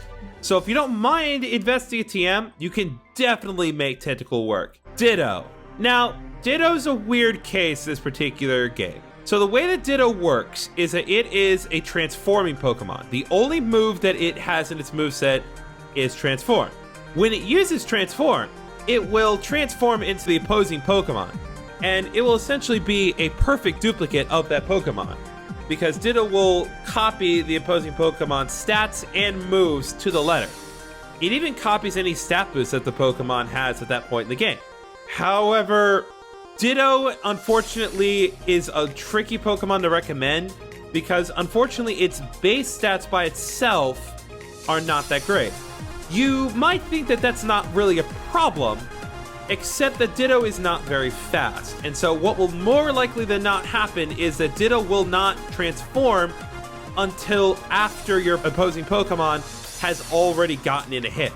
This isn't an issue nowadays, because in the modern games, Ditto have the ability Imposter, which automatically transform at the moment it comes out, but in this game, that ability does not exist.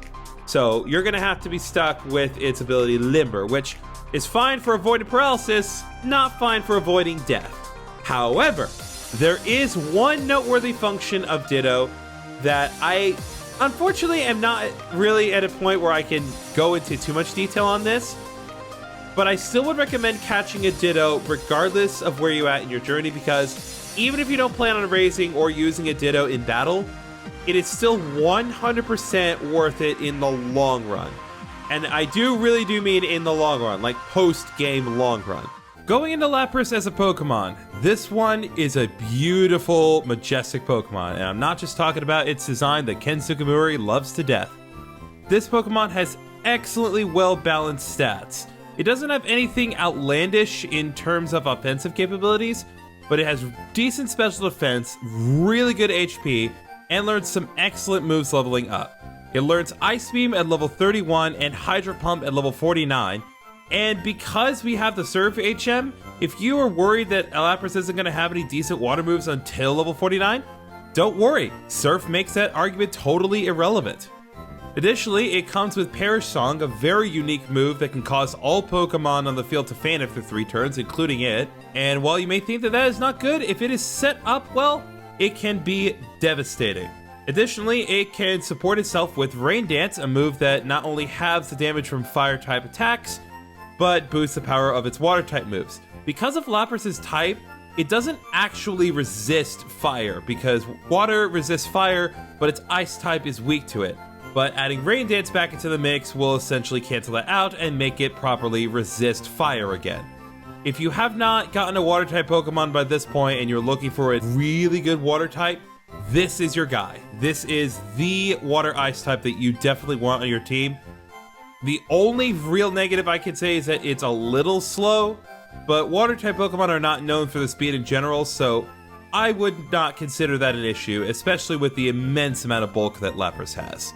Yeah, I can't say enough good about Lapras. It is just a really great Pokemon, and if I didn't have Gully Wash on my team, I would be absolutely using this thing. It does not matter how late in the game we are. Seal. Seal is actually a pretty decent water Pokemon. It has average stats all around. It only really learns ice and normal type moves leveling up. And this would be pretty annoying, especially because Seal doesn't actually turn into a water ice type until it evolves into Dugong, its evolved form. But there are still some positives.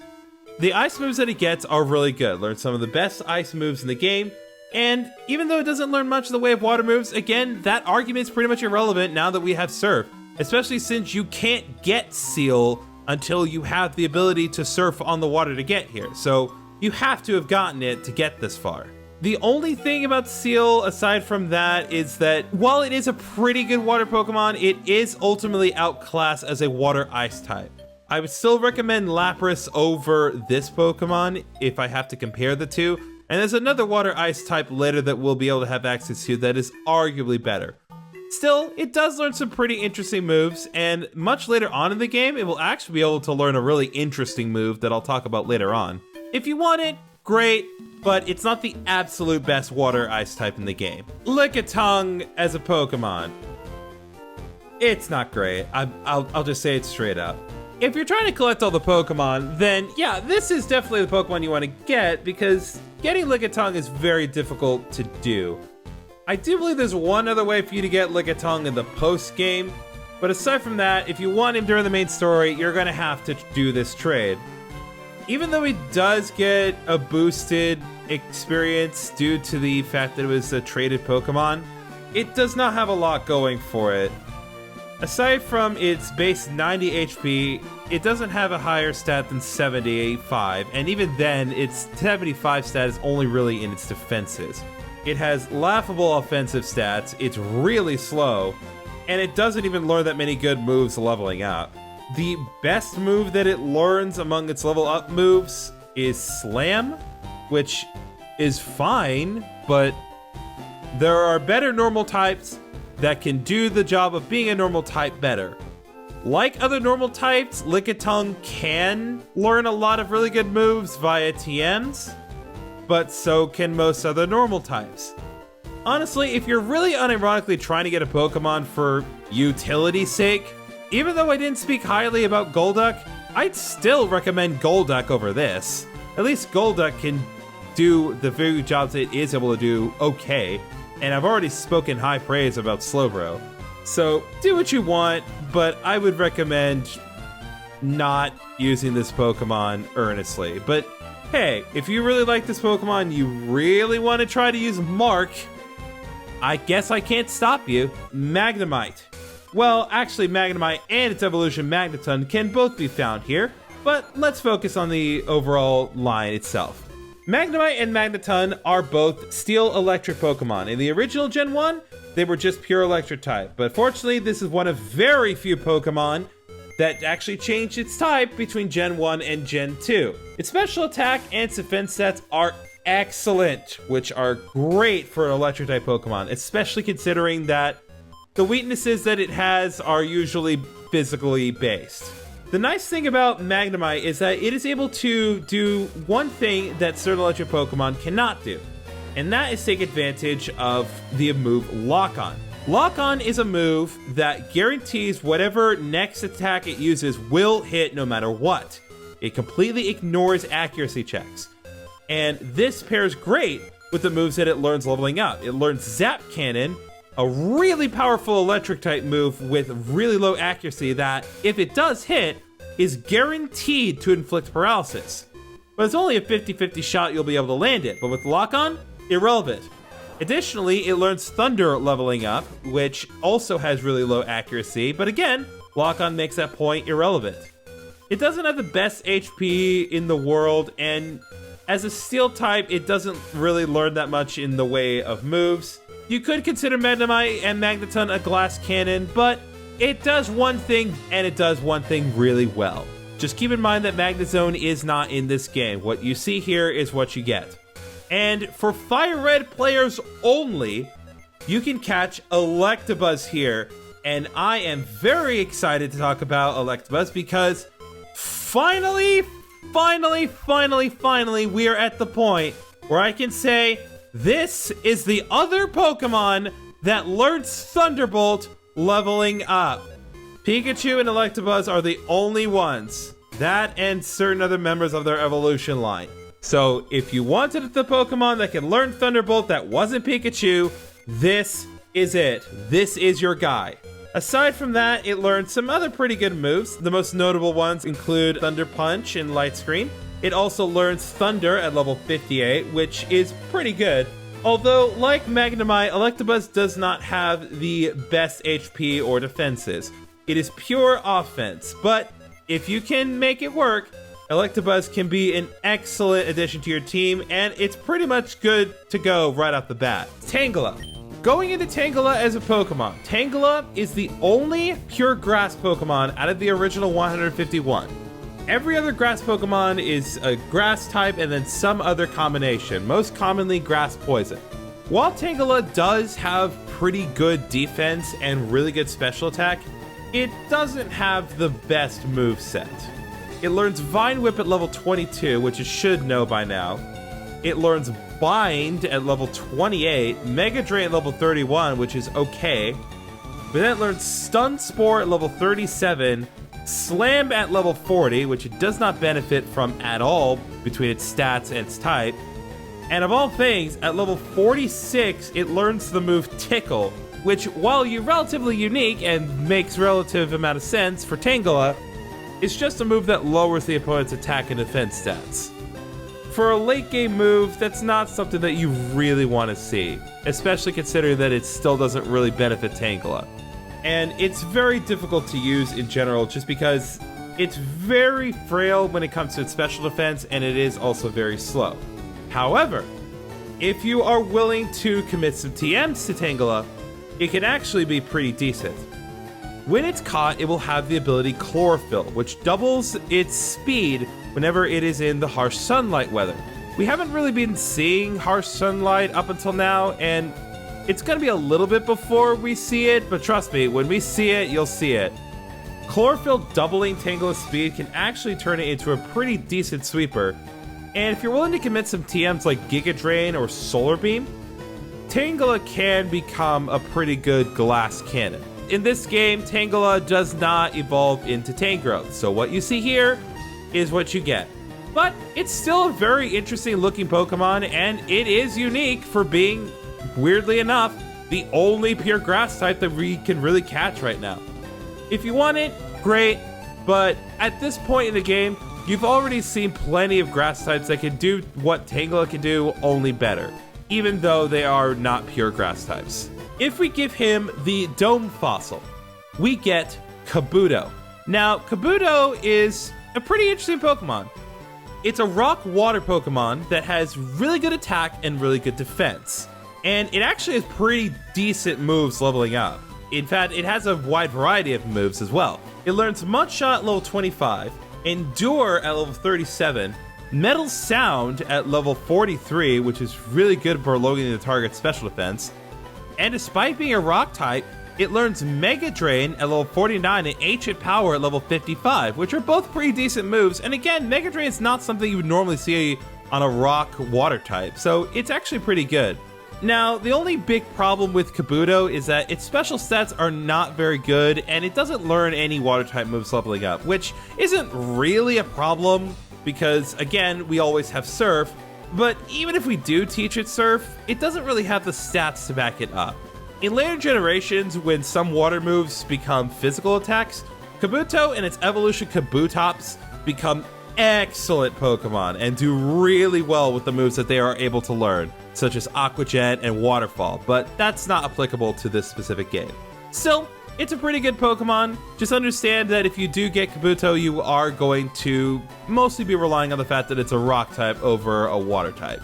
And next up, if you get the Helix fossil, you get Lord Helix! May his reign be long and prosperous! May he shine the light of glory upon our mortal souls!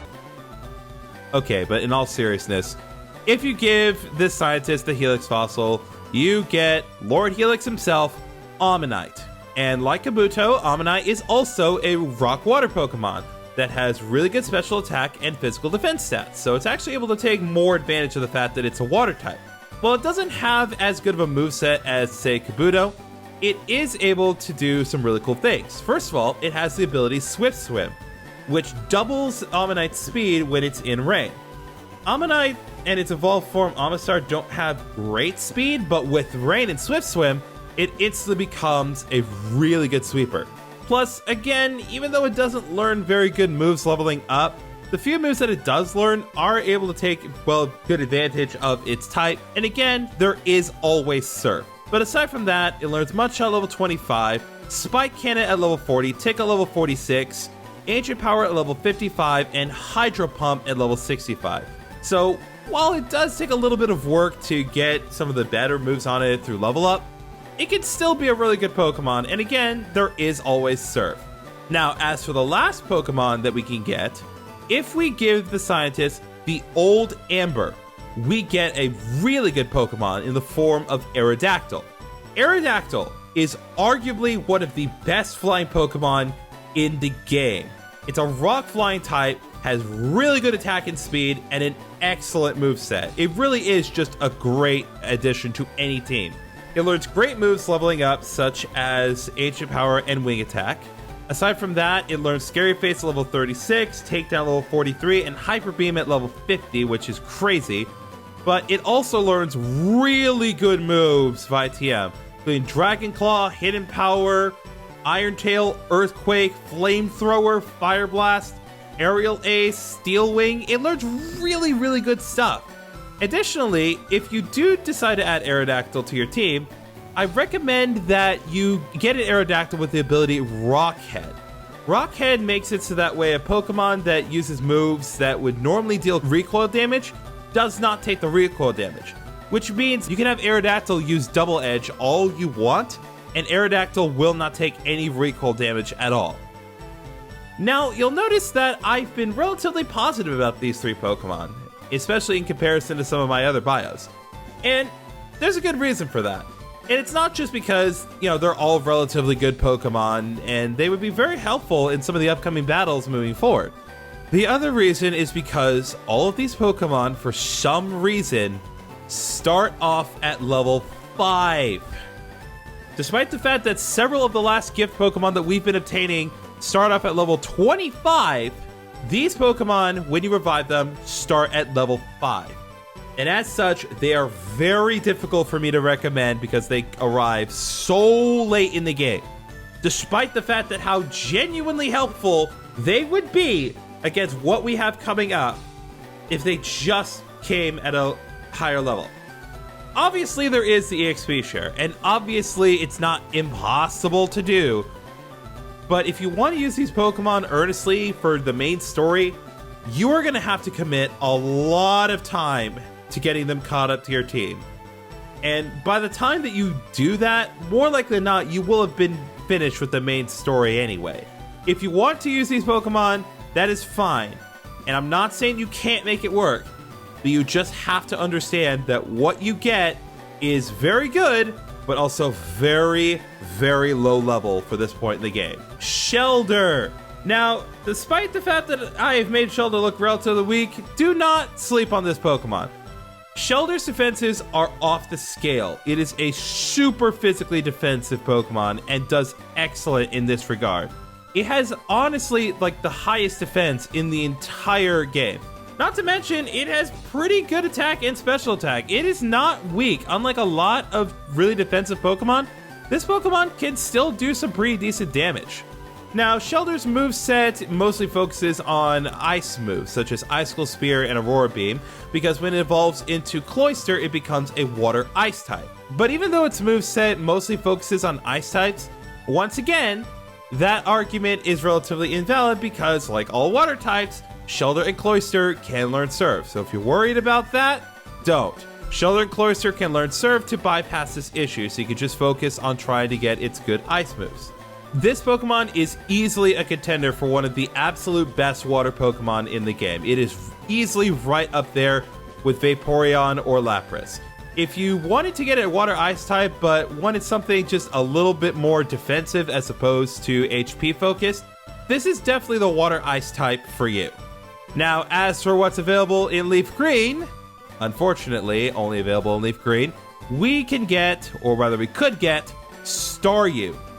Now, Staryu is one of those Pokemon that across pretty much every single generation has just been one of the absolute best water Pokemon in the game. It truly is a tried and true Pokemon. Has decent stats across the board, has a really good moveset, and it's just generally good. It always only gets better. Staryu gets excellent moves leveling up, including Recover, Light Screen, and Bubble Beam. Plus, it gets Hydro Pump at level 46. Now, unfortunately, if you do want to take advantage of Staryu in its evolved form, Starmie, you are probably going to need to invest just a little bit. I highly recommend, if you want to use this Pokemon earnestly, this would be the Pokemon I'd recommend teaching the Psychic TM, because once it evolves into Starmie, Staryu will become a Water Psychic type, and this is actually the good Water Psychic type. Not that Slowbro isn't good, but I would argue that Staryu is the best Water Psychic type in the game. Between Psychic and Surf and whatever else you want to teach Staryu or Starmie, it can be just an absolutely devastating force that will destroy anything that is in front of it. Coughing. Now, fans of the original show will probably recognize this Pokemon. We've seen it a handful of times. Coughing is a pure poison Pokemon with very high defense and decent attack stats. Coughing's moveset is very weird. It's mostly based on, well, self-sacrifice for better good, for lack of better term. Its moveset includes Self-Destruct and Explosion. We've seen this a couple of times, most of it Voltorb and Electrode, but as a reminder, Self-Destruct and Explosion are stupidly powerful normal-type moves that deal lots of damage, but it completely costs the user's entire HP to use them. Additionally, Coughing also learns Destiny Bond and Memento leveling up, which also focus around it fainting. Destiny Bond makes it so that way the Pokemon who uses it is essentially bracing itself to be knocked out. But if it does get knocked out after using Destiny Bond, whatever Pokemon knocked it out will also faint along with it. And then there is Memento, which is a move that causes Coughing to faint, but will severely lower the opposing Pokemon's attack and special attack by 2 stages. Aside from that, it learns some relatively generic poison moves that you would expect it to learn. Poison Gas, Smog, Sludge, Haze. You've seen it plenty of times. You've seen how annoying it can be. I would only recommend this Pokemon for the extremely long game if you're trying to be somewhat competitive with it. But if you don't mind having a Pokemon that's just going to sacrifice itself all the time, it's not the worst thing out there. It just may not be the absolute best thing for kind of the long game of what we have to do in the later portions of the main story. Regardless of whether or not you want to use Coughing, it will evolve into Weezing at level 35. So it's not going to be that far off from evolving depending on what level you catch it at. As for the other Pokemon that you can get here, you can get Grimer. Finally, am I right? Grimer, like Coughing, is also a pure poison type. Although unlike Coughing, Grimer does not have the benefit of the ability Levitate. Instead, it gets Sticky Hold, which basically makes it so that way Pokemon cannot steal items from Grimer, and then Stench, which just lowers wild Pokemon encounter rates. Not the best thing ever, but that's not all there is to it. It's meant to be kind of an annoying tank, for lack of a better term. It has really good defensive moves such as Minimize and Acid Armor, which raises its evasiveness and defenses. And it also learns pretty good poison moves. It learns both Sludge and Sludge Bomb leveling up. Sludge Bomb is one of the best poison type moves in the game, which not only inflict good damage, but also, as you can expect, have a chance of inflicting poison. Despite the fact that Grimer actually has some decent HP and good defense stats, as far as fulfilling the role of a tank, there are better Pokemon that fulfill this role a lot easier. In fact, we saw one just outside in the form of Shelter. Still, Grimer is not the worst thing out there, and it's not that far off from evolving into Muck at level 38 if you really want to get it. And unlike other pairs of Pokemon that we've seen, Coughing and Grimer are not necessarily version exclusive. You can find both of them here in the Pokemon mention, although where you can find them is a little bit varied depending on which version. Ponyta. At long last, we can finally catch this amazing fire Pokemon. Well, amazing in terms of its design. It is a beautiful looking Pokemon, and both it and its evolved form Rapidash have aged well in terms of their appearance. And it does have pretty good attack, and as you can imagine with Rapidash's name, it does have really good speed as well. Unfortunately, despite the fact that it has good attack and speed, that's kind of where the positives end.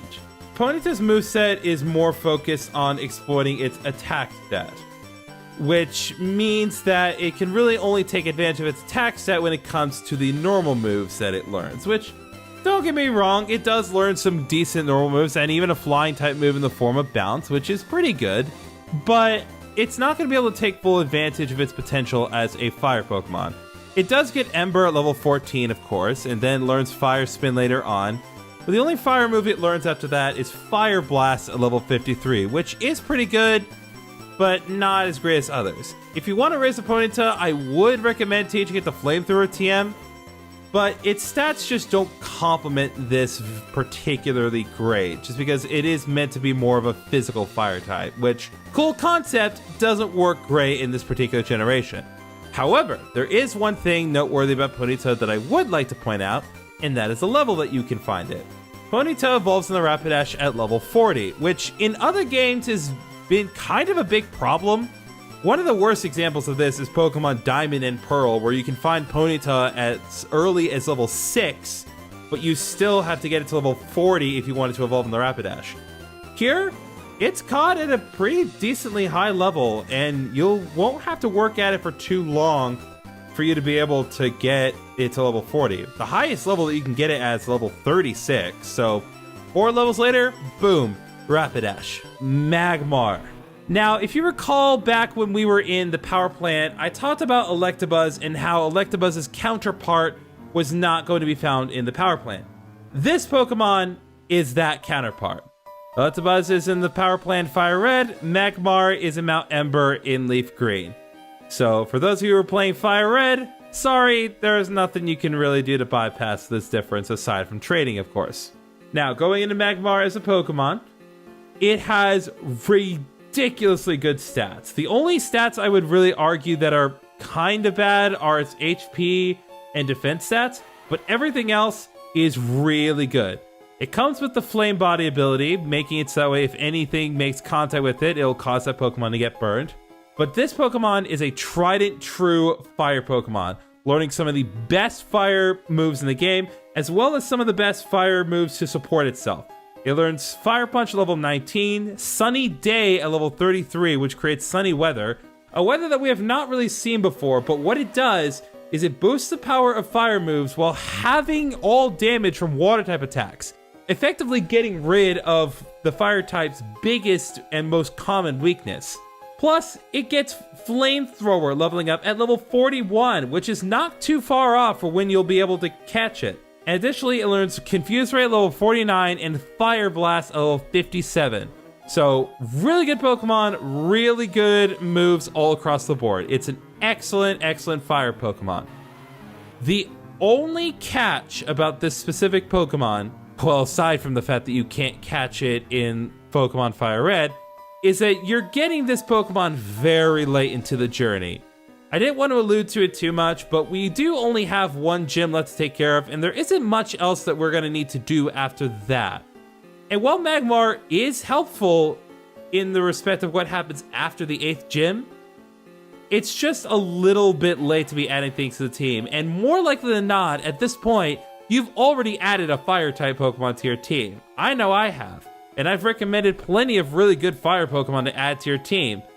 For you to say yes to Magmar and nothing else, you're having to say no to Charizard, Arcanine, Ninetales, and not to mention Ponyta and Rapidash, which you just found on the way over here. Whilst this is a non-issue for me, it is a bit of a difficult decision to decide whether or not you want to use Magmar. Still, if you do decide to go for it, you don't really need to worry about TMs unless you really just want some extra coverage. Magmar is pretty much good to go as a pure fire type right out of the gate. And really, what's not to like about that? Jynx! There are very few ice Pokemon that you can actually obtain in these particular games, but Jynx is easily one of the best ones. Kind of like Electabuzz and Magmar, this is one that has pretty decent stats all across the board, generally well above average. And with the right moveset, it can become a devastating sweeper for your team with that 95 speed and 115 special attack. Plus, this is a nice middle-of-the-road option as far as a Psychic Pokemon is concerned, because not only does it have better defenses than Alakazam, but it has better special attack than Hypno. So if you were kind of worried about Alakazam, or, couldn't reasonably get Alakazam, and you didn't like how Hypno worked for you, this might be a happy medium for you guys. Plus, the nice thing about being an Ice Psychic type is that even though Ice does have a lot of common weaknesses, it being Psychic type does eliminate one of the more common ones in the form of Fighting types. Now, as far as Jynx's moveset is concerned, that's where it's a little iffy.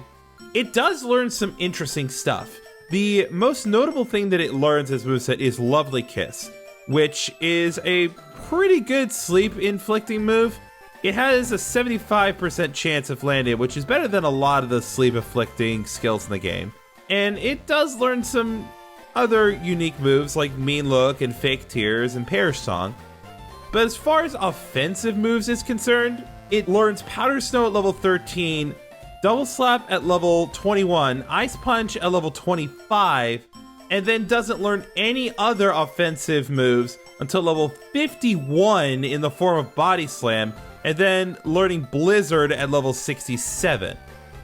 This is definitely a Pokemon that has a lot of potential offensively. It could be a devastating force if you know what you're doing with Jynx. But this is also definitely a Pokemon that you are going to be investing some TMs for. We do have the means of doing that. If I really wanted to use Jynx at this point in the game, I definitely could give it my Psychic TM, and I wouldn't regret it if it weren't for the fact that we're too late in our adventure to reasonably use Jynx. Still, it is a really good Pokemon, and of course, because this is the only way that you can obtain Jynx during the main story, this Pokemon will get an EXP boost with every encounter because it is still a traded Pokemon. Although, now that we are talking about Jynx, there is one thing I do want to bring up, and this has nothing to do with Jynx specifically, but it's just kind of the way that Jynx was kind of put aside. I made a brief comparison to Electabuzz and Magmar earlier, and that's because for the first 3 generations, Electabuzz, Magmar, and Jynx were kind of this neat little trifecta of elementals. One was a fire type, one was an electric type, one was an ice type, which we all know how well that works. They all have really good stats, generally above average across the board for all 3 of them. They're very hard to find, but they're very worth using. And in Generation 2, they all received baby Pokemon forms for themselves. We got Smoochum, Elekid, and Magby. All 3 of them were this neat little trifecta, and then Gen 4, Jynx just kind of fell off the bandwagon. I'm sure there's a myriad of reasons why. And Jinx in and of itself had to get redesigned from its original Gen 1 art for reasons. But, I don't know. It's a little bit of a shame that Electabuzz and Magmar just kind of went ahead while Jinx was pretty much left behind. But that does not mean Jinx is bad at all, even though it's not going to be as good as Electabuzz and Magmar in the extremely long run beyond this game. Dunsparce is the new Pokemon that we can find here. Now, going into Dunsparce as a Pokemon, as I said, Beat of the Elite Four can give you many new, exciting Pokemon. This is not one of them, unfortunately. And it's not just because the one I happen to find here is at level 10. That's not really the issue. So let's talk about Dunsparce and how it works. There are positives, to be sure. It is a normal type, which means it only really has one weakness and has an immunity to ghost types. And as a normal type, it has pretty good moves leveling up, and it does have access to a lot of really good TMs, as most normal types do. Additionally, Dunsparce actually has a really good ability in the form of Serene Grace, which doubles the odds of any secondary effects happening in battle. To kind of give you an example, if I were to teach Dunsparce Flamethrower, normally Flamethrower has a 30% chance of burning the opponent when used. However, with Serene Grace, the odds of that double to 60%, meaning that more than half the time that Dunsparce would use Flamethrower, it will burn the opponent. This is great when you pair it with some of the moves that it can learn.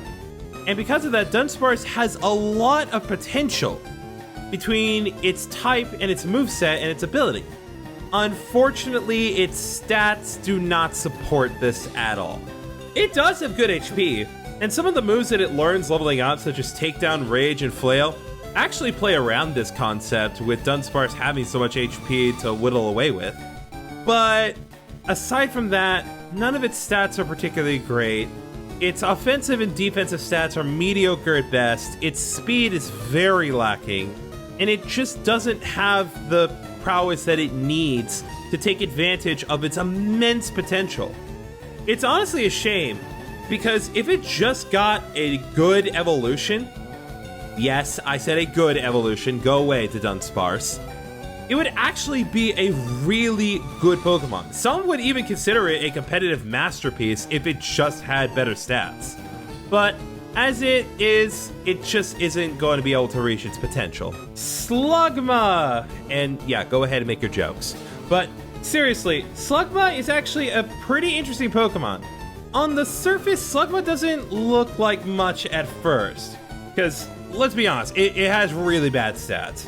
Aside from its special attack, nothing higher than 40, and its speed is more than twice as bad as Dunsparce, which is saying a lot. However, once it evolves into its evolved form, Magcargo, it actually becomes a lot more interesting, not only because it has better stats across the board, except for its speed, really, but it becomes a fire-rock type, which is a very unusual combination.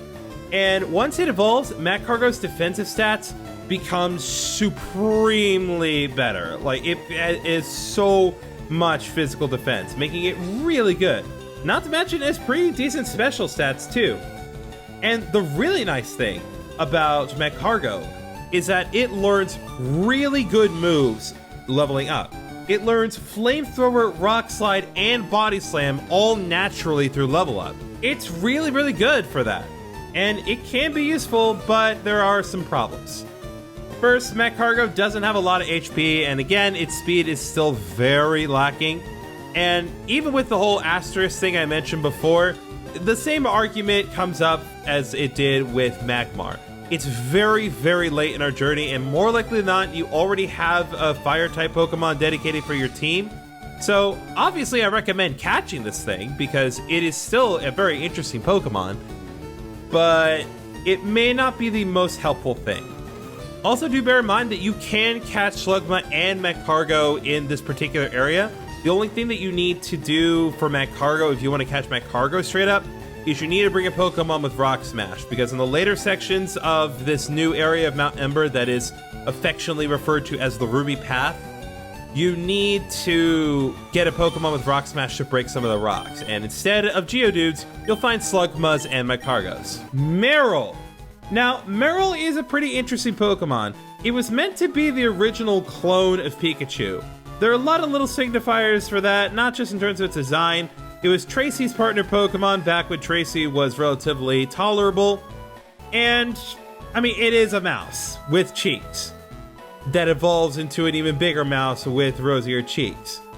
So, why would you not think that?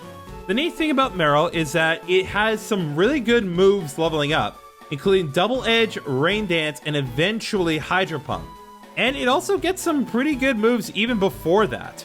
You get Water Gun at level 10, Rollout level 15, Bubble Beam at level 21. Those are all pretty good moves for the early levels. Not to mention, Meryl evolves into its final form, Azumarill, at a very early level. You can get Azumarill as early as level 18. And there's no, like, happiness requirements, none of that. You just evolve Meryl and Azumarill at level 18. Do remember that, again, this game was made before fairy types existed, so Azumarill will be a water normal type. Now, despite the fact that Meryl has some really strong moves in its level up moveset, it doesn't have the best stats in the world. There are a few things to help offset this. First of all, Azumarill has the ability Huge Power, which doubles its base attack, bringing its base attack from base 50 to base 100, which actually makes it really good. But that doesn't really work as well in practice. As a normal type, it works great because normal type moves are all physical in the game. It can learn Body Slam from those tutor guys up ahead. And most normal type moves on Azumarill combined with Huge Power will do immense amounts of damage. But as far as this water type aspect, Huge Power only benefits physical attacks. And in this game, all water type moves are special attacks regardless of their innate attributes. In later generations, when Azumarill gets things like Aqua Jet combined with Huge Power, or even Waterfall with Huge Power, it becomes a devastating force, and it is weirdly effective in later generations. It's crazy how much better Azumarill got over time. But in this game, it's still not fully able to live up to its huge potential. So what you see here is what you get, but for an early game Pokemon, this isn't bad. Now, as for what we get what I argue is substantially better, not only just in terms of its stats, but also because its existence is just so pure. Available only in Pokemon Fire Red, we can get Wooper. Now, Wooper is one of my favorite Pokemon of all time, so I may be a little biased here, but I do not care. I love this little guy. He gets some pretty good moves leveling up. It starts out with Water Gun straight off of the bat. It will learn Mud Shot at level 16, Yawn at level 31, and learns Earthquake through level up at level 36, which is not bad at all. And like Meryl, it doesn't take too long for Wooper to get into its final form, Quagsire, only at level 20. Once it does, it becomes a pretty good water ground type, having pretty well balanced stats across the board except for lacking in speed. But aside from that, it's really good. Water ground type is one of the absolute best types in the game, not just because of its offensive and defensive utility, but also because it only has one weakness, grass. So as long as you don't have it come up against a Venusaur, you should be fine. Now, I will acknowledge that even though it does have relatively good balanced stats, it doesn't have the best special attack in the world. In certain other games, when you have limited options, Quagsire can be a really great Pokemon, and in some playthroughs, it's an absolute must. But like Azumarill, Quagsire is not fully able to live up to its potential until it is able to use physical water-type moves in later generations. But even so, this Pokemon is an excellent water-type Pokemon, especially if we were able to get this early game. Even if you don't want to use it, I definitely recommend it, because it's one of my favorite Pokemon, and it really has withstood the test of time for good reason. Also, how could you question an existence so pure and blissful of a Wooper, despite the fact that it doesn't have any arms? Come on, don't take that away from Wooper. We see here a Swinub! And I suppose now that we've encountered this little guy, there's no better time to talk about the new Pokemon that we can find here, because there is actually quite a few Pokemon that we can find here. But let's focus on Swinub. I'm getting off track here. Swinub, the little pig Pokemon that could. It is a relatively unique type. Swinub is a ground ice type Pokemon, which does have its benefits in terms of its ability to deal with electricity. But like Slugma, it has pitiful stats. But once it evolves into its evolved form, Piloswine at level 33, he gets a pretty good boost to its HP, attack, and defense stats, making it a pretty good offensive tank. Now, there are a couple of issues regarding its moveset, despite how good its stats are. The biggest issue is that it does not learn any ground-type moves leveling up. So if you wanted to learn a ground-type move, you're going to have to use a TM, and we all know how relatively finite Earthquake is in this game. But it does learn some other good moves to level up. It learns Powder Snow straight off the bat. It'll learn Takedown at level 28, and it'll learn Blizzard at level 56. And despite the fact that you may need to use some TMs, it is actually compatible with quite a few TMs. You can get Ice Beam, Hidden Power, Hyper Beam, Earthquake, Dig, Rock Tomb, Facade, Secret Power, even weird things like Reflect, Attract, Rest, Return, and even Rain Dance, oddly enough. But it's still not too great when it comes to its special attack. And that wouldn't really be a problem, except that Ice-type moves in this game are still special attack regardless of their inherent nature. So once again, in Gen 4 and later, this becomes a moot point, because some Ice moves become physical moves, and Swinub and Piloswine are able to take advantage of that. But as it stands here, as an Ice-type, it's still pretty good. It's just ultimately outclassed by other things that we have encountered. Sneasel. Now, Sneasel is actually a pretty interesting Pokemon. This is one of the first cases of us actually being able to find a straight-up Dark-type Pokemon in the wild. We've seen a handful of Dark-type moves such as Feint Attack and Bite as we've gone through our journey, but this is the first case of us actually just being able to find a straight-up Dark-type Pokemon. Dark types are weak to fighting in bug types, but they are straight-up immune to Psychic and they resist themselves. So they do have some pretty good stuff going for them. Sneasel in particular is not that bad on paper because it has pretty good stats for attacking really fast. It's base 95 attack and base 115 speed, giving Sneasel a potential to be an excellent sweeper. Plus, it just looks really cool. When we look at its moveset, it has some interesting stuff. It gets Screech level 15, Feint Attack level 22, Furious Swipes level 29, Slash at level 50, Beat Up at level 57, which is a very interesting Dark-type move, and Metal Claw at level 64. So you get a mix of nice Ice, Dark, and Steel-type moves. Now, despite the fact that Sneasel seems like a good Pokemon on paper, and like I said, is pretty much the first Dark Pokemon that we will find, its type with respect to its stats doesn't really work in this game. A physical Dark and Ice type Pokemon seems like a match made in heaven. And in later generations, like I've been saying a handful of times, this thing becomes an absolutely devastating force, even before it's able to evolve into Weavile, when it's finally able to take advantage of physical Dark and Ice moves. But unfortunately, Dark type moves and Ice type moves are all special in this game, and while Sneasel has really good physical attack, its special attack is garbage. Even Dunsparce has better special attack than Sneasel.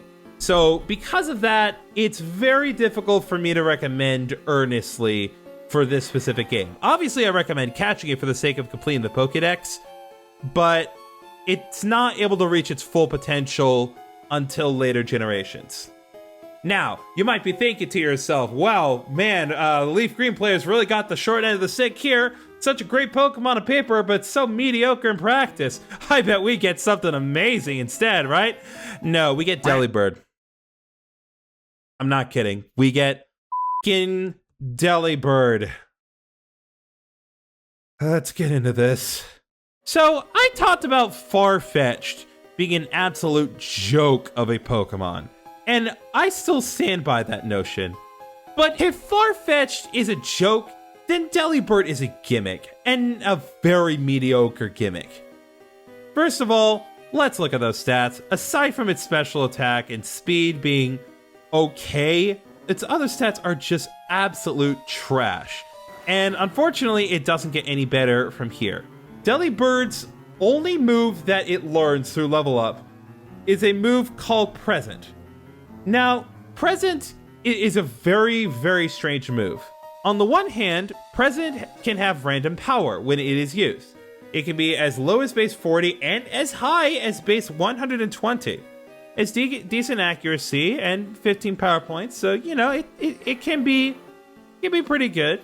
On the other hand, there's a 20% chance that Delibird's Present will, instead of damaging the opponent, heal them, which is very, very counterproductive.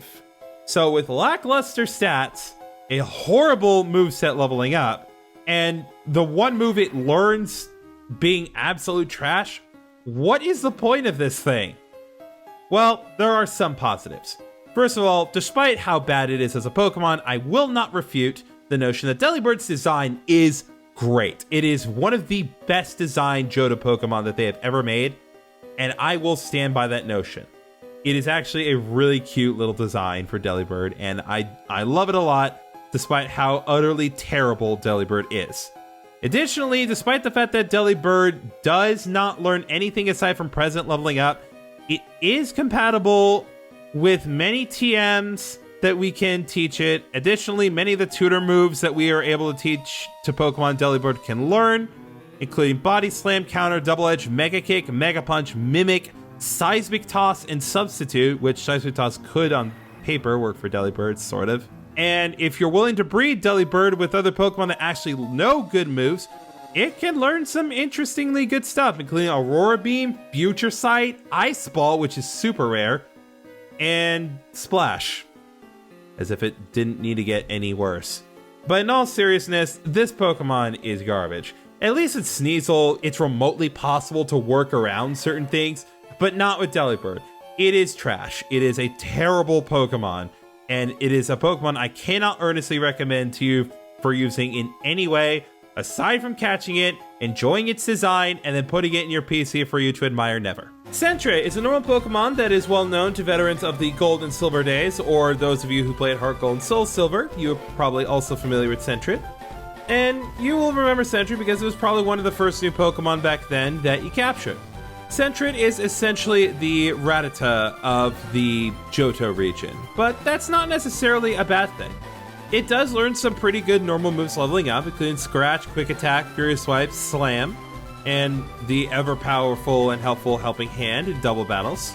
And once it evolves into Furret, it actually gets some pretty well-balanced stats. It's nothing spectacular, of course, but for an early game Pokemon, this is pretty good. That said, despite how good it can be, Furret is relatively basic, and there are better normal types out there. Again, if we had been able to get this Pokemon early on in the game, this actually would have been a pretty decent normal type to start off with. But at this point, it is relatively outclassed by better normal types such as Snorlax, but that doesn't mean it is useless.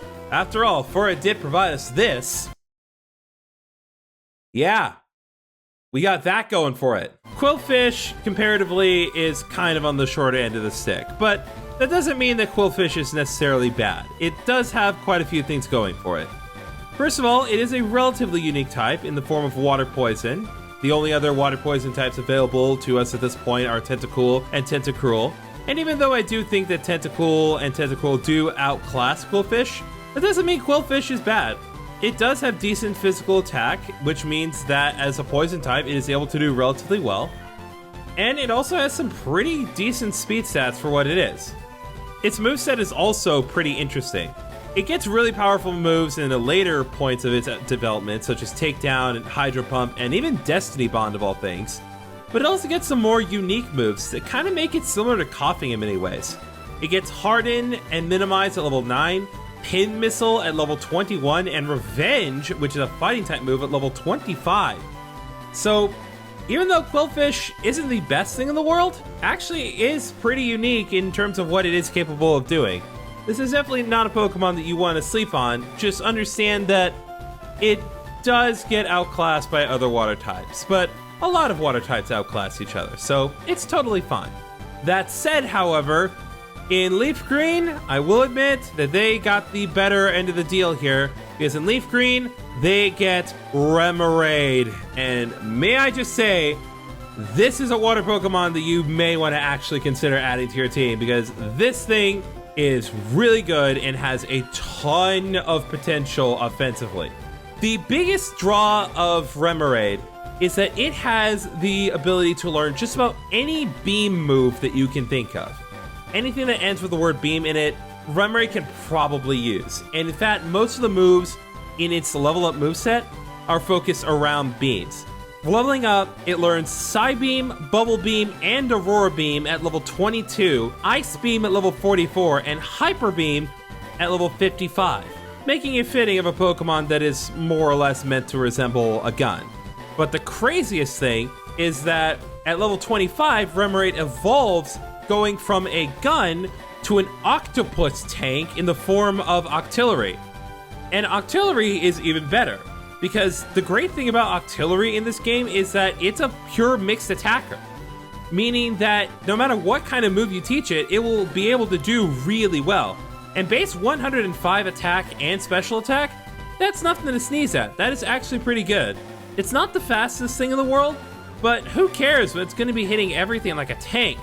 The other nice thing about Octillery is that it learns a relatively unique move called Octazooka. I believe in this generation it's the only Pokemon that can learn it.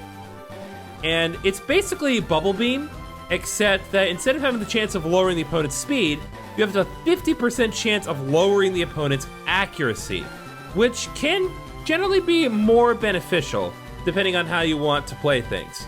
Regardless of whether or not you want to use this, I would definitely recommend catching this Pokemon because it is just an absolute powerhouse for you to at least consider. Not to. Now, this particular Pokemon brings a strange new type combination to the fray. It's a Psychic and Flying type. The only other Pokemon available that has this particular type is a legendary Pokemon that we'll talk about later. But for now, this is the only one that's reasonably available to us. As a Psychic Flying type, it has a lot of potential, both offensively and defensively, and because of that potential, it could bring a lot to your team.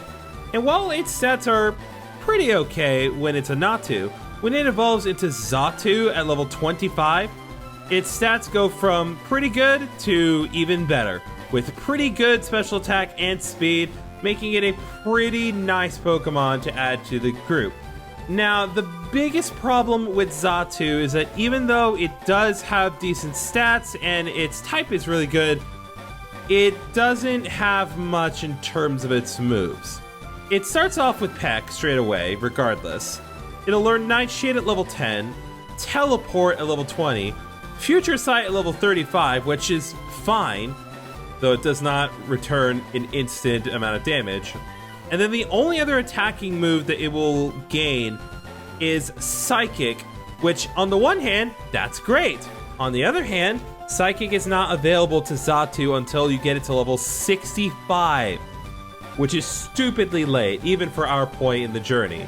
If you want to use this thing, you are definitely going to have to invest some TMs, but if you do, it is totally worth it, because it can learn some pretty good moves via TM.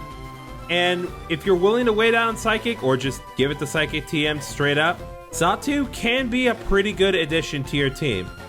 Now, shifting gears here a little bit, the next Pokemon that we have is Yanma. Now, Yanma is another case of a bug-flying Pokemon that is not particularly great. It does look really cool. Like Delibird, I will admit that Yanma, despite being mediocre, does have a really cool design, and it does have a good ability in the form of Speed Boost, which boosts its speed stat every turn.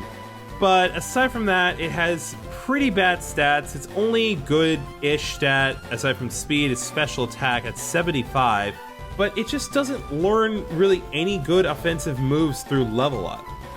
It learns Quick Attack at level 6, Sonic Boom at level 17, which is fixed damage, and only 20 points of HP for damage.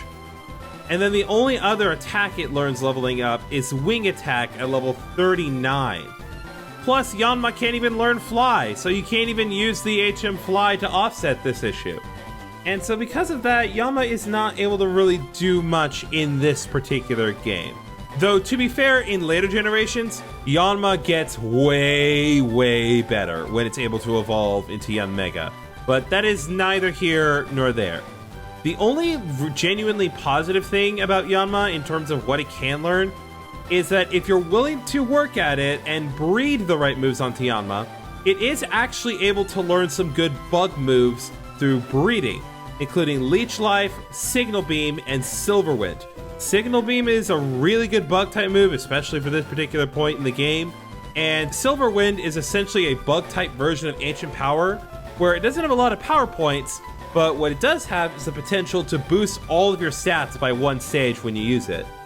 There are some definite negatives and positives, though if you want my opinion, if you want to use Yanma, catch it and transfer it to a later generation, because literally any game that's in a later generation than this, Yanma is excellent, but not quite in this game. Now, as for the last Pokemon that we can get here, this is going to be a doozy. The last one is Wobbuffet. Now, this is a Pokemon that defines stalling, and it is built strictly around it. Wobbuffet only learns 4 moves, and you only ever need to use those 4 moves. It learns Counter, Mirror Coat, Safeguard, and Destiny Bond.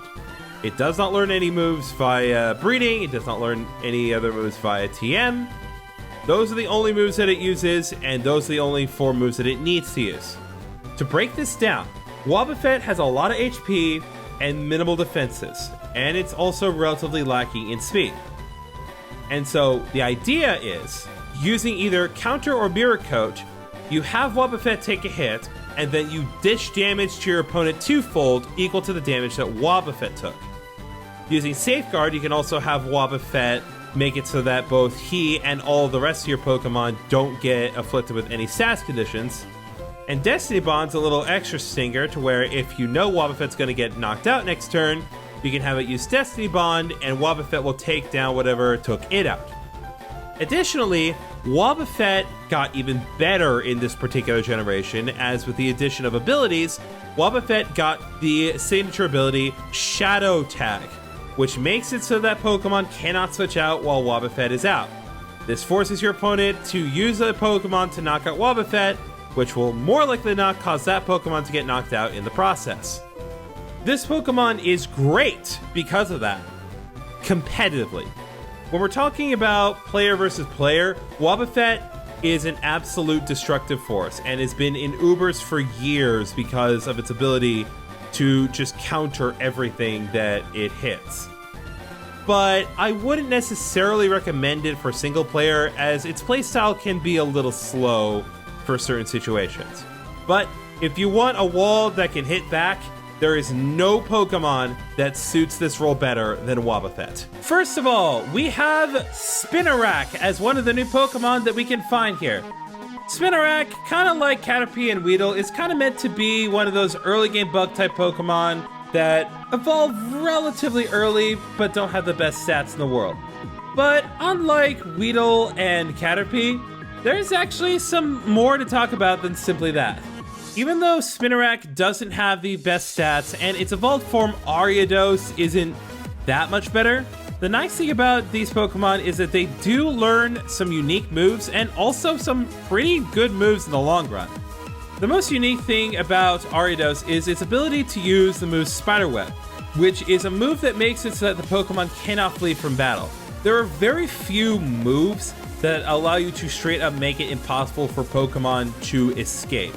There is Mean Look, and there are plenty of Pokemon that learn that, but Mean Look is still relatively uncommon. And having a Pokemon that can, again, keep another Pokemon from leaving is really, really important. Additionally, even though it is relatively late, you are able to teach Ariados Psychic through level up at level 63. So it definitely has that going for it. But that aside, it doesn't really have much else going for it other than that. Its biggest draw by far is its ability to learn Psychic. The rest of its moves are not particularly great, and even though Spinarak can get some decent stuff through breeding, including both Psybeam and Signal Beam, it's still quite a bit of work to make it, well, work. But if you're willing to put in the time, this is a pretty decent little bug Pokemon, especially for early game.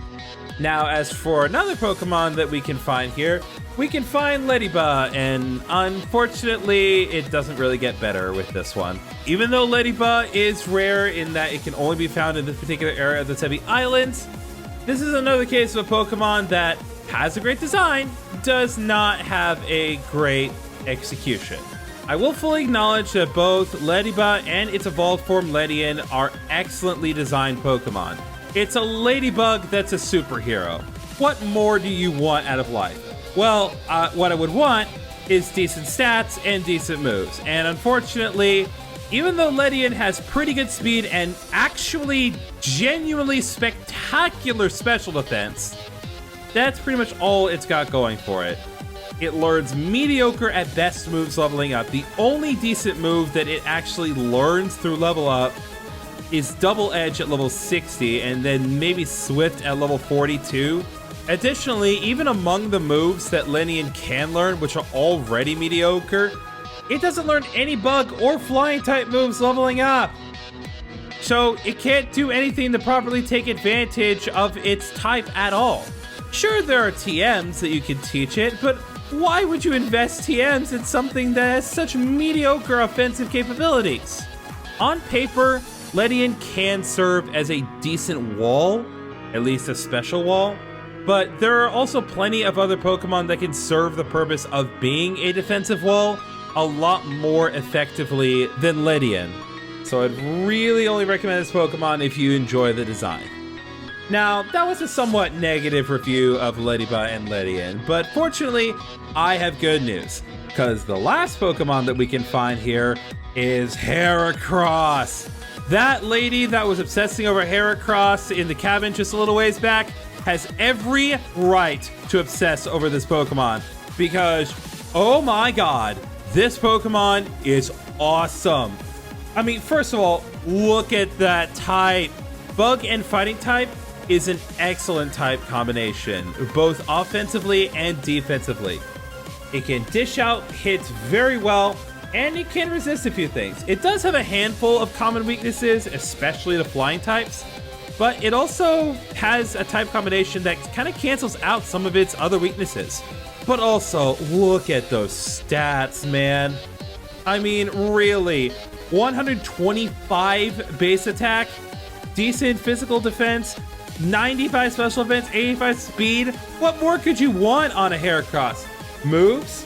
Well, Heracross doesn't have the absolute best moves when it comes to strictly its level up moves, but the things it does learn are really good. So it learns Fury Attack at level 17, which it's alright, but pretty soon you get to the good stuff. It learns Brick Break at level 23, which is ridiculously good to have that early on in its development. Level 30, you get Counter, which is already really good. I mean, again, there's a whole Pokemon based around countering, and you just have that on Heracross. You can teach it Takedown at level 37, which is a pretty decent physical attack. Reversal at level 45, which gets stronger the less HP it has, and can potentially have a maximum of 200 base power. And unlike another really powerful Pokemon in this game that has great stats but doesn't have any ability to use Bug-type moves, Heracross gets 1. It's not much more than 0, but trust me, it only needs the 1.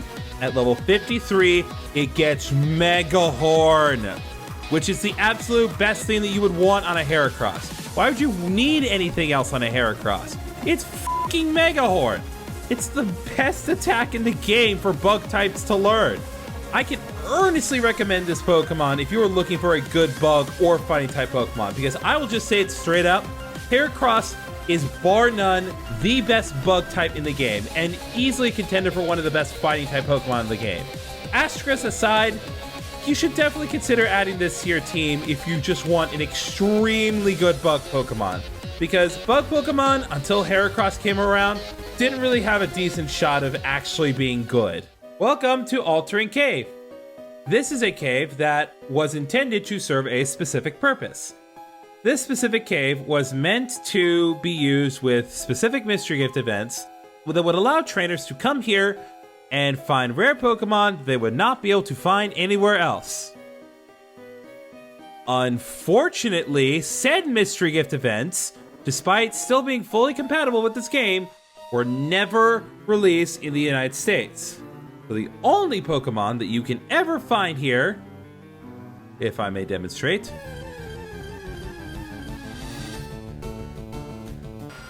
is Zubat. That is it. That is all you will ever find. Now, even though they cannot be found legitimately, I am going to at least take the time to list off the Pokemon that you would have been able to find here had the option been presented to you. I'm not going to go over all of them individually in full-length bios because I feel like that's an unproductive waste of my time, but I feel like listing them off is at least somewhat fair.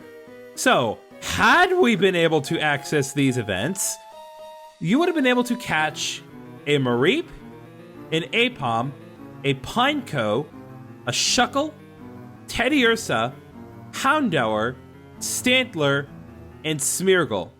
There are all different reasons why you may want to try to catch these Pokemon, and some are definitely fan favorites, and they all have their benefits. And it's not like there aren't any ways to catch these Pokemon in other Gen 3 games. Most of these are able to be obtained in Pokemon Coliseum and or Pokemon XD Gale of Darkness in one way or another. So it's not like you're completely stuck when it comes to options, but yeah, there's no way to get them in this game through the event that they intended to because they never released this event. So what purpose does this cave serve? None. The only interesting thing about this cave now is that this cave exists in both Kanto and Hoenn in different forms. The layout is basically the same, but their locations are different. That's it. That's all. God bless you, Game Freak. Why did we not get this in the United States? Hoppip. Now, Hoppip is another case of a Johto Pokemon that has a relatively unique type combination in the form of a flying grass type. We've seen these two types kind of go against each other as we've progressed through the game, but this is the first case of this type combination actually coming together. And because it functions as both a grass type and a flying type, Hoppip works a little bit differently in terms of wild encounters, because normally, when it comes to Pokemon that you can encounter, you can either only encounter them in the grass or in the water, or in some cases by using the Super Rod.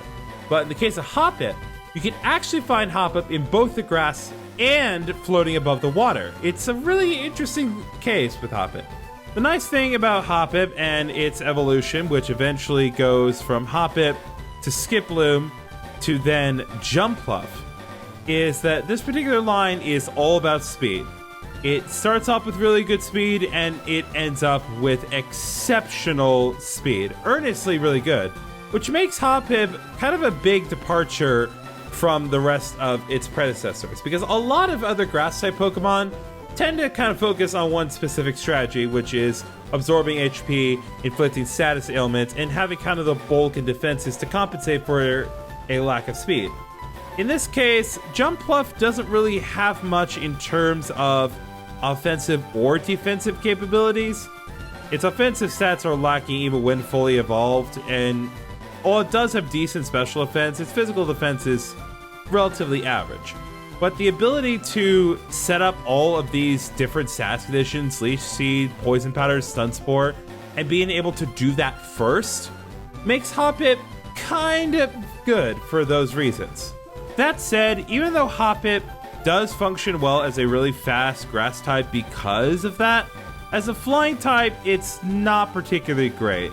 It doesn't learn any flying type moves through level up. The only flying type move it can actually learn through TM is Aerial Ace. Yes, it can't even learn Fly.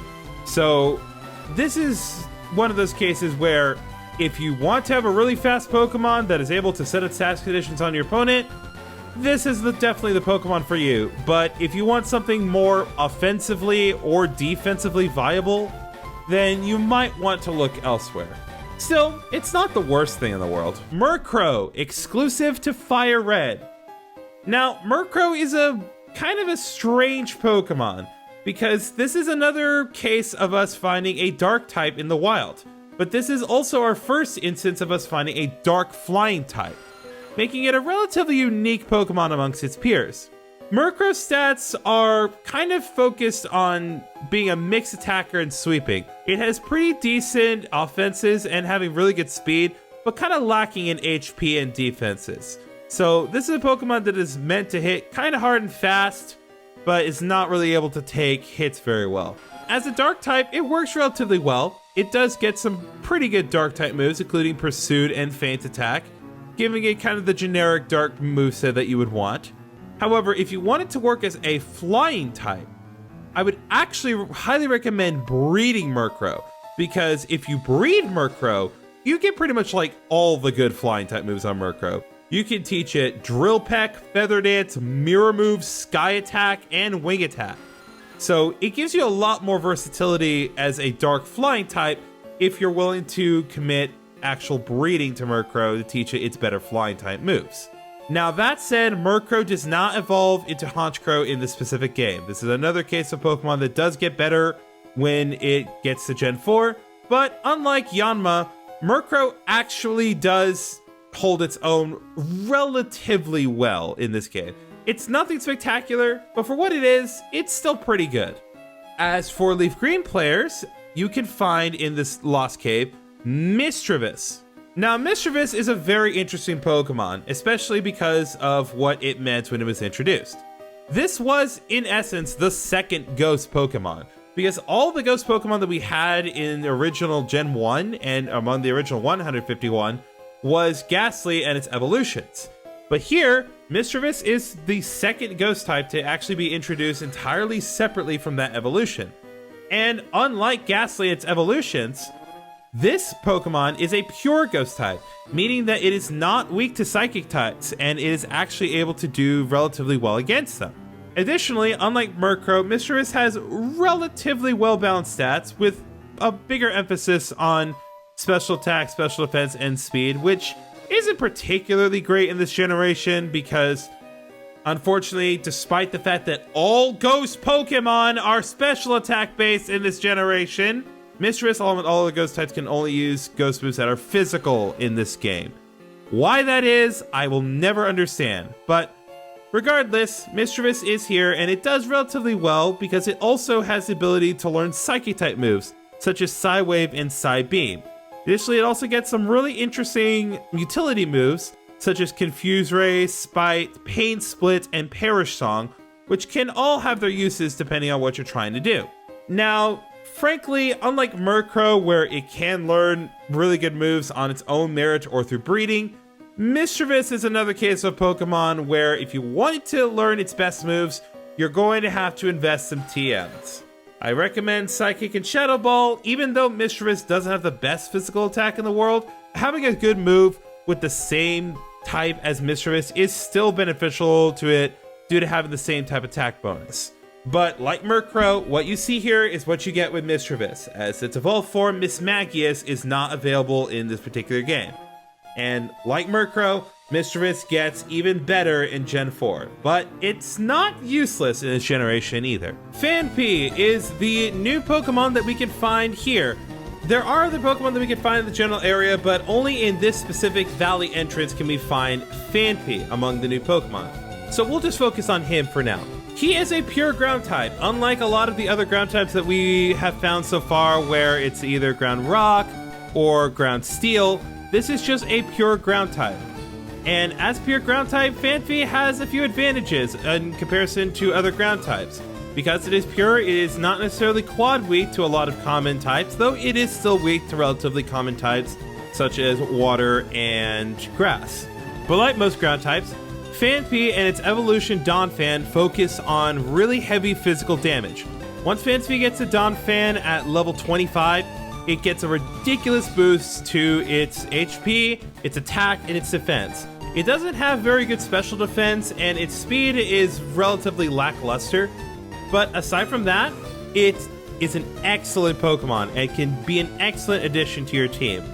The only genuine problem with Phanpy, aside from the issues with the stats, is that it doesn't learn any ground type moves until it learns Earthquake at level 59. So this is another case of a Pokemon that I would recommend investing some TMs if you wanted to actually take advantage of its type. But it does learn some other things, including the Defense Curl rollout combo that you can execute. So it's got that going for it. Plus, it's just a cute little guy. You can't really argue with Phanpy. It's just so cute. Skarmory. Now, Skarmory is another unique flying type in that it being a steel and flying type. Finding a steel type Pokemon is relatively uncommon. We have seen steel type moves, and of course Magnemite has always been a thing. But even when Magnemite was first introduced, it wasn't originally a steel type. So a steel Pokemon among the around the original 251 at this point, was still uncommon, and steel flying type is unique because of that. Now, as a steel type, Skarmory's defenses are off the scale, or rather, at least its physical defense. And if you're even remotely familiar with the competitive metagame of Gen 3, you know that this Pokemon is very reliable because of it. Not only does it resist a lot of types, its immunity to Earthquake makes it very good, and the moves that it learns, most notably Spikes, at level 42, are invaluable for Skarmory to learn to make it consistent in the metagame. The nice thing also about Skarmory is that even though it does take a little bit, you can get some decently good flying and steel type moves in the form of Air Cutter at level 29 and Steel Wing at level 32. Plus, you're also able to teach Skarmory Fly, unlike a couple other flying types that we've encountered in the Sevi Islands. That said, because Skarmory is a physical tank, it's not nearly as fast as some of the other flying types we've encountered. Don't get me wrong, there are definitely slower Pokemon, but if you're looking for a fast flying type Pokemon, this is not necessarily what you want to get. I would recommend either Aerodactyl or Dodrio if you want something that's actually a fast flying Pokemon. But if you want something that's a little more bulky and can resist a lot of things, Skarmory is definitely the Pokemon for you. Larvitar. Now, this little guy may not look like much at first, but this is a Pokemon that has immense potential. This is our second instance of finding a Pokemon that will eventually evolve into the pseudo-legendary, going from itself to Pupitar, and then from Pupitar, it evolves into Tyranitar at level 55. Now, it is relatively mediocre until you get to Tyranitar, but once you do, it becomes an absolute destructive force. It has ridiculously good stats all across the board. The only stat that I would argue that's relatively mediocre is its speed, but it is a rock type, so I'm not going to complain about that. But it learns really good moves through level up. We're talking Rock Slide, Thrash, Crunch, Earthquake, and Hyper Beam all through level up. And it learns even better moves through TMs. Plus, Tyranitar is one of the only cases of us actually being able to encounter a Dark type. So, it's a pseudo-legendary that's immune to Psychic, one of the best types in the game. What else has it got going for it? It has the ability Sandstream, which I believe is relatively exclusive to Tyranitar, at least at this point in the game.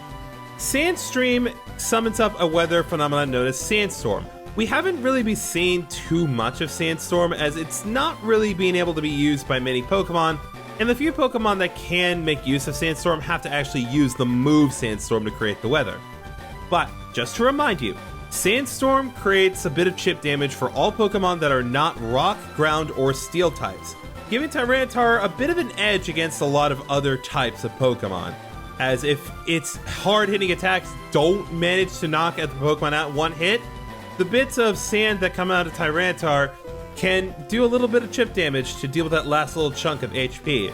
This makes Tyranitar an excellent Pokemon competitively, but if you want to use it, you do need to be wary of that, because there are no other abilities that it has. So if you use Tyranitar alongside another one of your Pokemon, you need to be prepared for it to take a bit of damage. Or you can build your team around Tyranitar and use Pokemon that won't take damage from Tyranitar's ability, such as Skarmory, for instance. So if you want to use this, by all means, I recommend it. But do remember that it is a pseudo-legendary, so like Dratini, it is very difficult to raise, but it is completely worth it if you are willing to go the full 9 yards. So, going into Togepi as a Pokemon, I'm sure for those of you who are fans of the anime, especially the early anime, Togepi is a relatively recognizable Pokemon. In fact, it's so recognizable that people erroneously assumed for years that Togepi was part of Gen 1, where it actually was part of Gen 2. In this particular generation, Togepi is a normal type, and because of how it works, it must be hatched in order to obtain it. There is no way for you to obtain Togepi in the wild in pretty much any game. As baby Pokemon, Togepi has relatively weak stats, but that is not particularly uncommon for a Pokemon of this particular nature. However, once it evolves into Togetic, it goes from being a normal type to being a normal flying type, which sounds like a really cool thing, and from going from an egg to a little flying egg definitely does seem cute, but there are a couple of things. The biggest thing is that Togetic does work in theory, but does not work necessarily as well in practice. This is a case of a Pokemon that doesn't really work because of how the type system works. Because of how Togetic's stats are distributed, it focuses mostly on defenses, having really high special defense and decent physical defense. And while it does have decent special attack at base 80, its physical attack at base 40 is terrible. Which, again, doesn't seem like a bad thing, just teach it special attacks. The problem is, because it's a normal flying type and all normal and flying type attacks are considered physical in this game, there's no way for Togetic to take advantage of its type with respect to its stats. So you're a little stuck there. The other thing that you need to be wary of when it comes to this particular Pokemon is that it can have one of two abilities. One of which is really good, the other of which is kinda iffy. On the one hand, you could get Serene Grace, which is the really good ability that Dunsparce has, which doubles the odds of secondary effects happening. On the other hand, you could get Hustle, which boosts your attack, but also severely lowers your accuracy. So it's definitely hit or miss when it comes to Togetic. That said, it does learn some pretty interesting moves, including Metronome straight off the bat, as well as Magical Leaf. It'll learn Ancient Power leveling up, as well as things like Follow Me, Wish, and Safeguard, which all provide their utility for different reasons. And it does get the strongest physical normal type attack in the game, aside from Hyper Beam Self-Destruct, that being Double Edge. So it does get some nice stuff, but I think it's safe to say that this Pokemon does not realize its full potential until it reaches Togekiss in Gen 4. But don't be fooled. In later generations, this becomes an excellent Pokemon, especially if you get it with Serene Grace. Mantine. Now, Mantine's stats are kind of weird. It has relatively average stats, kind of well balanced, but the biggest stat that it has by far is special defense. If you're looking for a water-type special tank, this can be really good. And the nice thing about Mantine is that it actually has a great moveset even through level up. It learns pretty much all the bubble moves you want to learn. It learns Bubble and Bubble Beam, learns Takedown, learns Wing Attack of all things, and learns Water Pulse and Confuse through level up as well. And it's compatible with some really good TMs as well, such as Aerial Ace and, of course, the ever useful Surf. And while it does have decent special defense, and that is definitely its biggest asset, offensively, Mantine is not the best thing in the world. Additionally, when it comes to its type, defensively, it's not the greatest thing when it comes to dealing with certain Pokemon such as rock types and especially electric types. But it does also have an advantage over a lot of other water types that are normally weak to grass type attacks. So there's definitely some trade-offs with Mantine one way or the other. Though if you want a good water flying type, I would still recommend Gyarados over Mantine if you want something more offensively viable. But that doesn't mean Mantine is bad either. Unknown. Okay, let's get into this. Unknown, known as the Symbol Pokemon. It does not evolve into any Pokemon. What you see here is what you get. But Unknown has many different forms. In fact, in this particular generation, it actually went from 26 forms to having 28 forms. When it was originally introduced in Generation 2, it had one form for every symbol of the alphabet and had a form that corresponded with that particular letter. In the case of this Unknown that I have encountered here, we found the N symbol. In Gen 3, they introduced two new symbols in the form of an exclamation mark and a question mark. And I actually like these two forms in comparison because it gives them a little more attitude by having their eyelid half closed, which kind of makes them look like they're either very tired or very annoyed, which I find kind of funny. But unfortunately, that is the most interesting thing about Unknown because there are no positives with this Pokemon. It has mediocre stats across the board, and although it is a powerful psychic type in theory, It being a Psychic type is completely irrelevant because the only moves that it learns are Hidden Power and Psychic. Whoa, wait, I'm sorry, did I say Psychic? I was lying. It only knows Hidden Power. It will never learn any moves through level up. It will never learn any moves through TMs, HMs, not capable of breeding as far as I'm aware, which why would you want to breed this thing?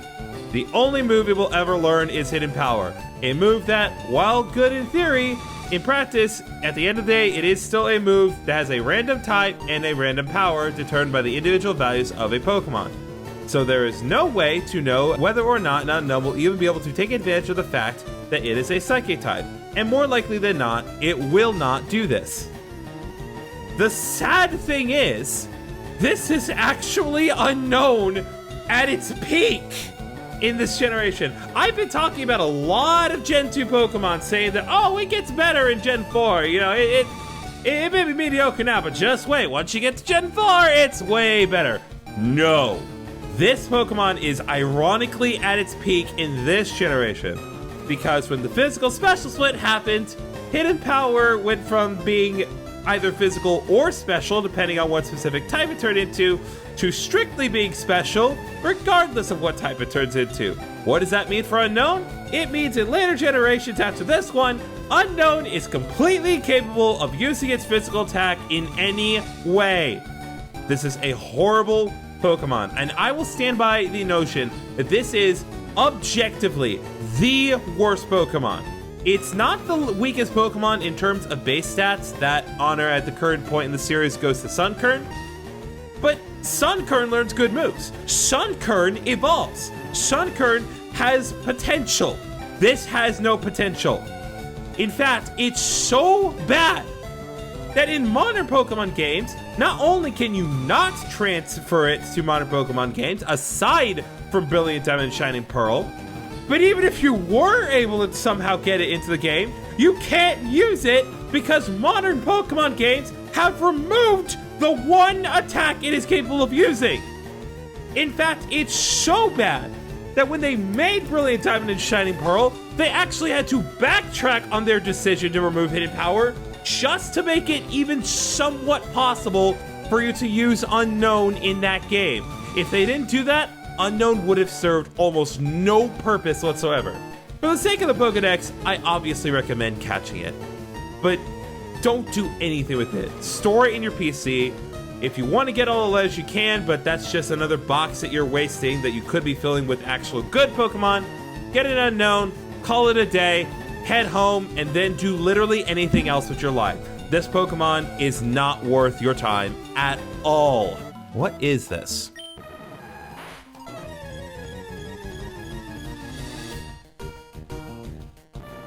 Articuno has appeared! This is our first example of a legendary Pokemon, and there will be more to come later on. Articuno is one of the 3 legendary birds that is native to Kanto. It starts out at level 50 and has a pretty decent moveset starting out. It starts off the gate knowing Ice Beam, one of the best ice moves in the game, as well as Mist to help deal with status conditions, so it's going to be a little bit difficult to catch this thing. Additionally, Articuno has really good stats all around. It's not quite as good as it was in the original Gen 1 because its special defense was special back in the day, but it is still pretty good. Just do bear in mind that Articuno does have a lot of weaknesses to relatively common types, as Ice Flying is not the best type defensively, but it is still really good as a legendary Pokemon. If you want to use this unironically, I would recommend investing a couple of TMs.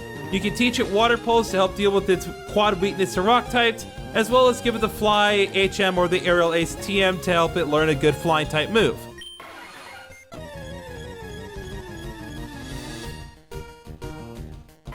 Zapdos has appeared, and it is time to talk about the amazingness that is this Pokemon. Now, Zapdos is arguably the strongest of the 3 legendary birds that we can catch in this game. When we find it here, it'll know the moves Drill Peck, Thunder Wave, Detect, and Agility, making it a pretty difficult Pokemon to catch, though not if you have Searcher that knows Intimidate, as its only attack right now is physical. If you really want to make Zapdos work for you as a party member, you're gonna need to invest a TM either in the form of Thunderbolt or Thunder, as it does not get those moves naturally. Now, Zapdos is easily one of the best electric Pokemon in the game. Not just because it's a legendary Pokemon, not just because it's the best of the legendary birds, arguably, but it is just that good. Not only does it fill the slot of both an electric type and a flying type, the latter of which people pretty much assume that they need to have in order to get through the game effectively, but Zapdos is one of the best electric type Pokemon because its flying type pairs well with electric type, as it effectively gets rid of the only genuine weakness that electric types have. So if you want electric type Pokemon and you want like the absolute best that you can get, this is it right here. The only problem with Zapdos really is that it does not learn Thunderbolt leveling up, nor does it come with Thunderbolt, despite the fact that Articuno knew Ice Speed. Alright, what do you got for me?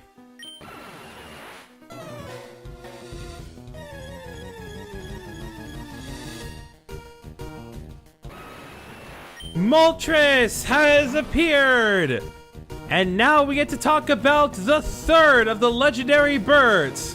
First of all, it should be worth pointing out, if it hasn't been made obvious already, that this is not where Moltres can normally be found in the original Red, Blue, and Yellow, nor can it be found in this location in Let's Go Pikachu and Eevee.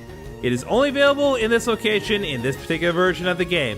Where it can be found in the original and later versions, we'll get there when we get there. But for now, this is where you can find it. Going into Moltres as a Pokemon, in comparison to the other two birds, it is arguable that Moltres is the weakest of the three birds. That doesn't necessarily mean it is bad, because of course this is still a legendary bird that we're talking about, and a fair argument can be made for Articuno being the weakest of the birds. However, unlike Articuno and Zapdos, Moltres doesn't really have a good way to offset its individual weaknesses with its other type. Zapdos can cancel out its weakness to ground by being a flying type, and Articuno's ice type, along with its ability to learn water type moves, kind of helps deal with some of the more common weaknesses that a flying type and an ice type have. So, it's no real big issue there. But, even so, Moltres is still a very, very powerful Pokemon. If you like what you would get in Charizard, but wanted something with even more firepower, Moltres is definitely the Pokemon for you. Nice thing about Moltres is that it starts out with Flamethrower right from the start, so you don't need to worry about investing any TMs in order to get one of the best fire moves in the game. It has Agility, which helps to boost its speed, and Fire Spin to deal some chip damage. And later on in the line, it will learn Safeguard at level 61, Heat Wave at level 73, which is actually more powerful than Flamethrower, and Sky Attack, one of the most powerful flying type moves in the game, and has a massive critical hit rate. So you definitely want to try to get this Pokemon if you can, because even though it does have its problems, it is still a legendary Pokemon and is still a beast. Let's do this. Mew! Not exactly. Mewtwo has appeared! Oh my god, where do I even begin with Mewtwo? Mewtwo is the genetic Pokemon, and it is considered to be the strongest of all Pokemon. I'm not sure how much that is the case nowadays, but especially at this point in the game, Mewtwo is undeniably such. With a base stat total of 680, it has incredibly powerful stats all across the board.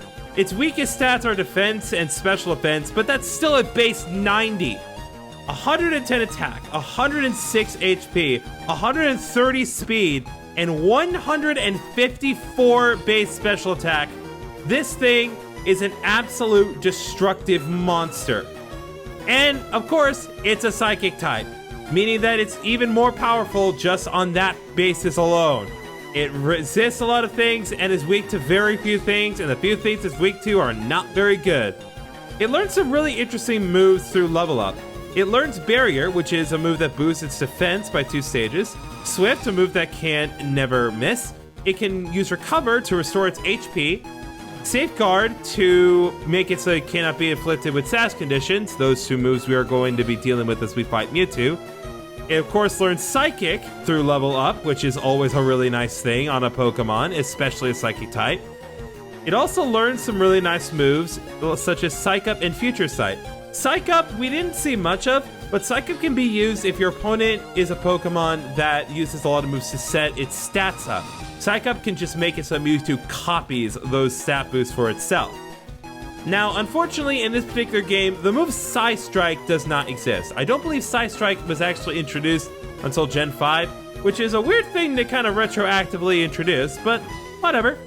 It doesn't matter that Mewtwo cannot learn Psy Strike. It is still able to learn Psychic through a level up, and of course, it learns very powerful moves through TMs. Thunderbolt, Earthquake, Shadow Ball, Brick Break, Flamethrower, Fire Blast, Aerial Ace, Secret Power, Facade, among many other amazingly powerful moves.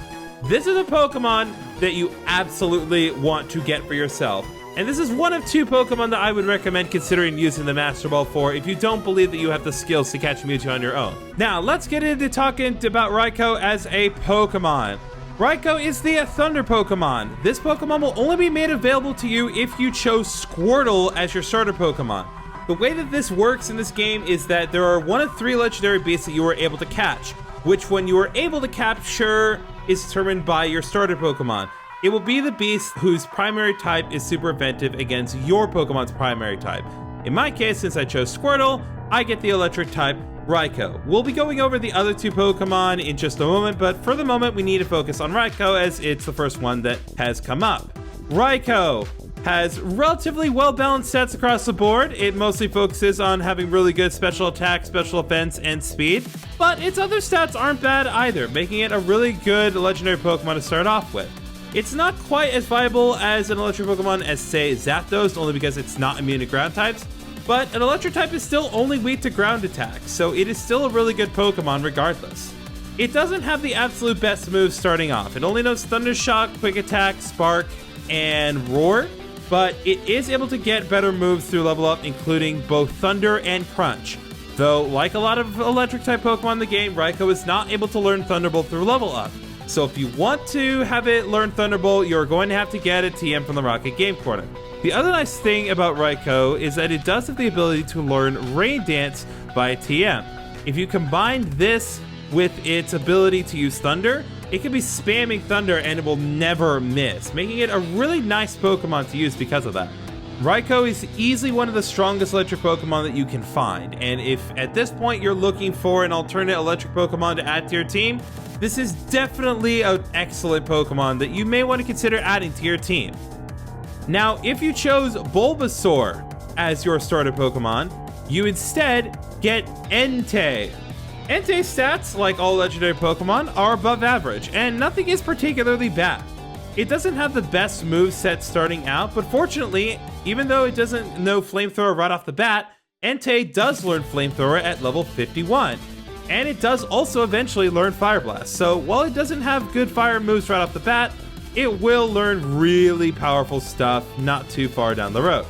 Although, unlike Raikou, Entei doesn't necessarily outshine some of the other fire types, as a fire type anyway. Even though it does have really good HP, physical attack, and speed, which can make it beneficial, unfortunately this is not the ideal generation to be pulling that strategy with Entei. All fire moves are still considered special, and while its base 90 special attack is perfectly fine, Ninetales also has base 90 special attack. So it's not really much better than other fire Pokemon that we can have available.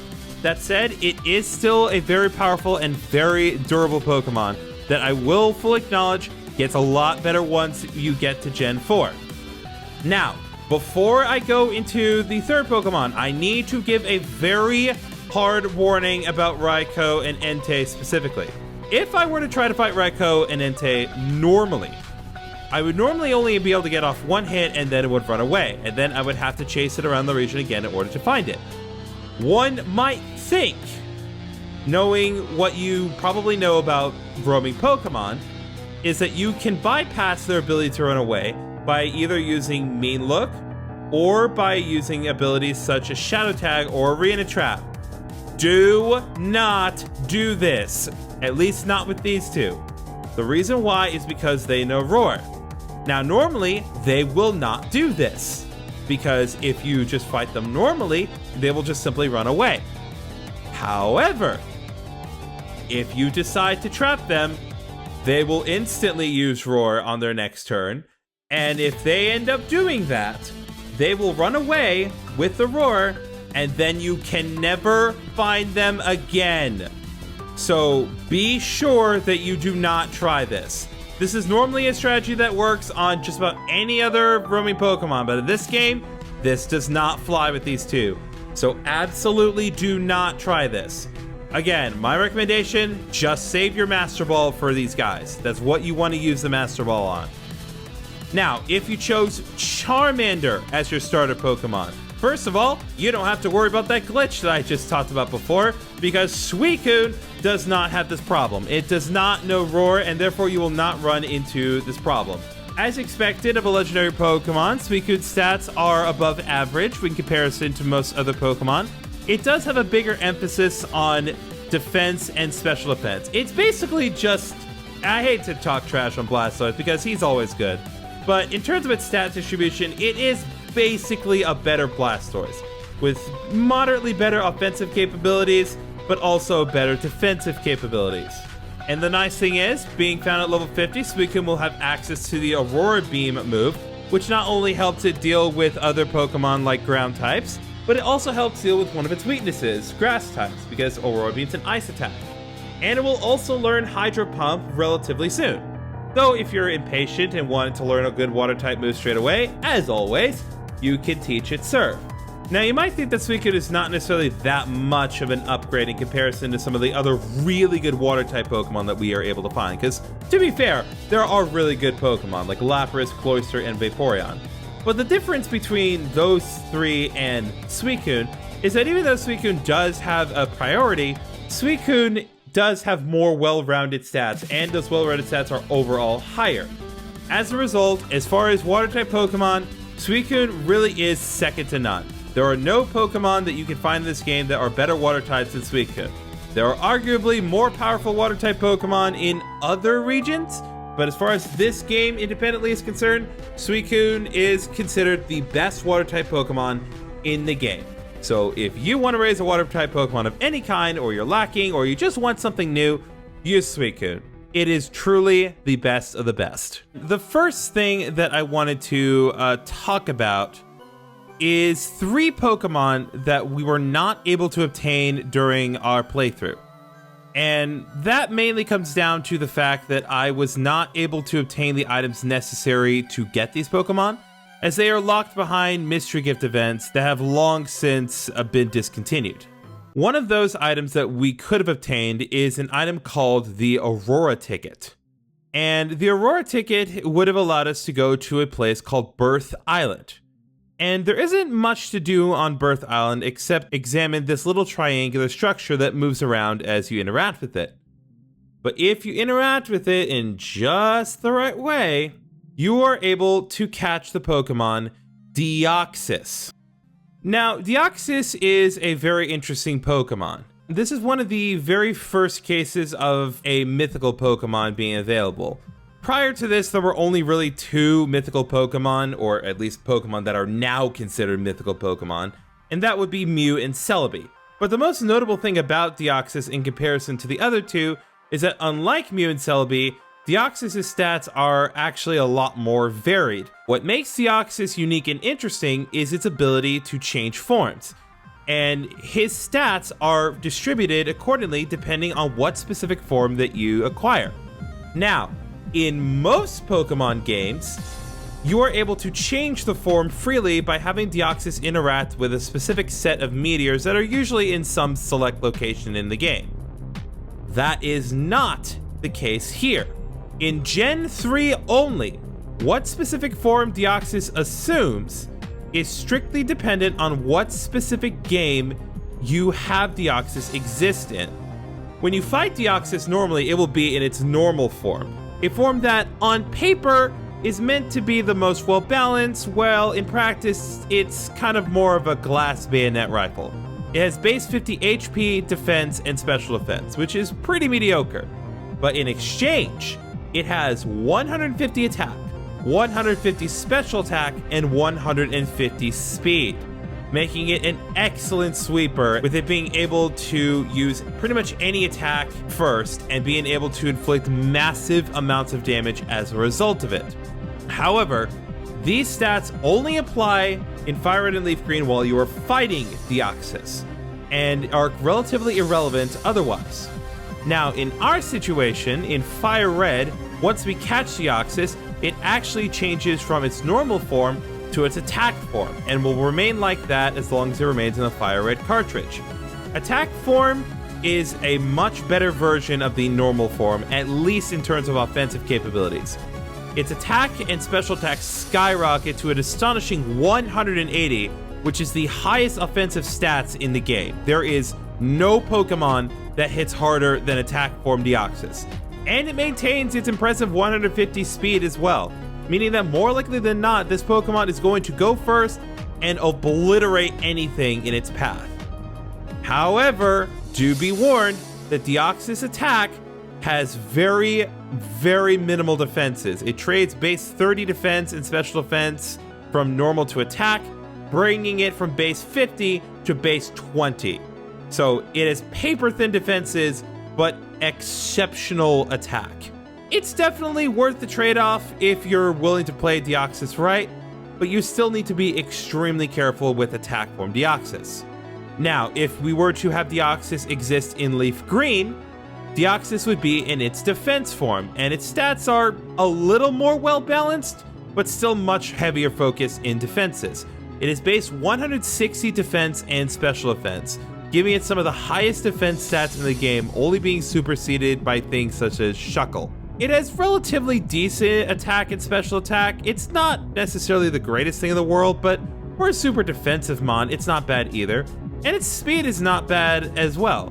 It's actually one of the faster of the more defensive Pokemon. And even though we will not be seeing it at all in this game in any capacity, if you were to trade Deoxys to Pokemon Emerald version, you would see Deoxys speed form, the form that I personally think is the most balanced of the four, at least in terms of its attacks and defenses. It obviously still prioritizes speed, having an astonishingly high base 180 speed, pretty much guaranteeing that this Pokemon will go first no matter what, but it still has pretty good attack and defenses all around. Base 95 attack and special attack, and then base 90 defense and special defense is not bad at all, and it's still very respectable. Obviously, it's not going to hit anywhere near as hard as its normal form or its attack form, but Deoxys speed still has its benefits. But because Deoxys has so many different forms, and which specific version of Deoxys you have is in direct correlation to which specific version of the game you're playing, especially in the case of Pokemon Fire Red and Leaf Green, it's very hard for me to recommend an ideal moveset. That said, it is worth pointing out that what specific moves Deoxys learns leveling up strictly depends on what specific form it has. So, just for the sake of not being overly long with this explanation, I'm only going to go over the moveset Deoxys attack and defense know, as its normal form and speed form are relatively irrelevant to us. With its attack form, Deoxys will learn Psychic at level 25, which is stupidly early, Super Power at level 30, Cosmic Power at level 35, Zap Cannon at level 40, which is a really powerful Electro-type move that is guaranteed to paralyze, Hyper Beam at level 50, and at level 45, it learns its signature attack, Psycho Boost, which is basically a Psychic-type overheat and is the strongest Psychic-type move in the game, bar none. Now, if you were to obtain Deoxys in Leaf Green and try leveling up from there, it would learn a lot more interesting moves. It learns Knock Off at level 15 and Spikes at level 20, moves that are very, very good for competitive defensive walls. It still learns Psychic at level 25, but after that, it learns Snatch at level 30, which is a move that basically steals the opponent's move that it would use on itself. For example, if I were to try to have Ragna use Sword Stance, Deoxys could use Snatch and steal that Sword Stance for itself and instead boost its own attack by 2 stages. Does this really matter for defense mode? No, not really, but it's still an interesting move, and if you're fighting against another wall that's also prone to boosting its defenses, it can be useful. Of course, it also gets Amnesia and Ire Defense at level 35, moves that boost its special defense and physical defense respectively. It learns Recover at level 40, which as we've seen is a very useful move to restore half the user's HP. It learns Counter and Mirror Coat at level 50, moves that, as we discussed before, are able to counter any specific attack that is thrown against it at double the damage. And even though it is not prone to using its attack, like the attack form, the defense form Deoxys is able to learn its signature attack, Psycho Boost, at level 45. Obviously, it's more suited for the attack form, but still, it can be useful. All of that said, even though Deoxys is a phenomenal Pokemon to use, the fact that we can't really use it in the modern day is a little bit disappointing. Not only is this event discontinued, but the only way to obtain Deoxys nowadays is in Pokemon Omega Ruby and Alpha Sapphire, which are games that, yes, allow you to obtain Deoxys, and yes, do allow you to change it in whatever form you want, but that's as far as it's going to go, because the service that would allow Deoxys to go into any more modern Pokemon games has since been discontinued. So it's just kind of stuck in limbo for now. If by some miracle you are able to obtain this Pokemon in Gen 3, it may be a bit of a hassle to be able to actually use Deoxys in the way that you intend to use it. It can still be useful. Another mystery gift event item that we would have been able to obtain 20 years ago is the Mystic Ticket item. And this allows us to travel to Naval Rock. And at Naval Rock, there are actually 2 Pokemon that we are able to catch there. Again, provided that we would actually be able to use this item. The first Pokemon that we would be able to obtain if we were to climb to the top of Naval Rock is Ho-Oh, the signature Pokemon of both Pokemon Gold and Heart Gold. Now, Ho-Oh is considered a box art legendary. It has a stat total that is relatively equal to Mewtwo, and as such, it has ridiculously good stats all across the board. Its highest stats are weirdly enough 130 attack and then 154 special defense, which is a little bit strange for a fire flying type, but that doesn't mean that it's bad. Ho-Oh still has incredibly good special attack at 110, meaning that no matter what type of move you teach, Ho-Oh is still going to be hitting really hard and can take hits really well as well. Now, as far as actually using Ho-Oh, even though it does have really good stats, it does suffer from a couple of problems. First of all, it is still a fire flying type, and even though fire flying, as I have mentioned before, is really good offensively, defensively, it is not the absolute best type combination, as the 2 individual types do not do anything to benefit each other and only exacerbate the problems that it has with a lot of common types, including water, electric, and rock. Additionally, Ho-Oh's moveset, while good, doesn't really get to its full potential until you get to the much later levels. It learns Gust at level 20, and that is the only flying type move that it learns through level up. It learns Recover at level 33, which is really good, especially since it has good defenses.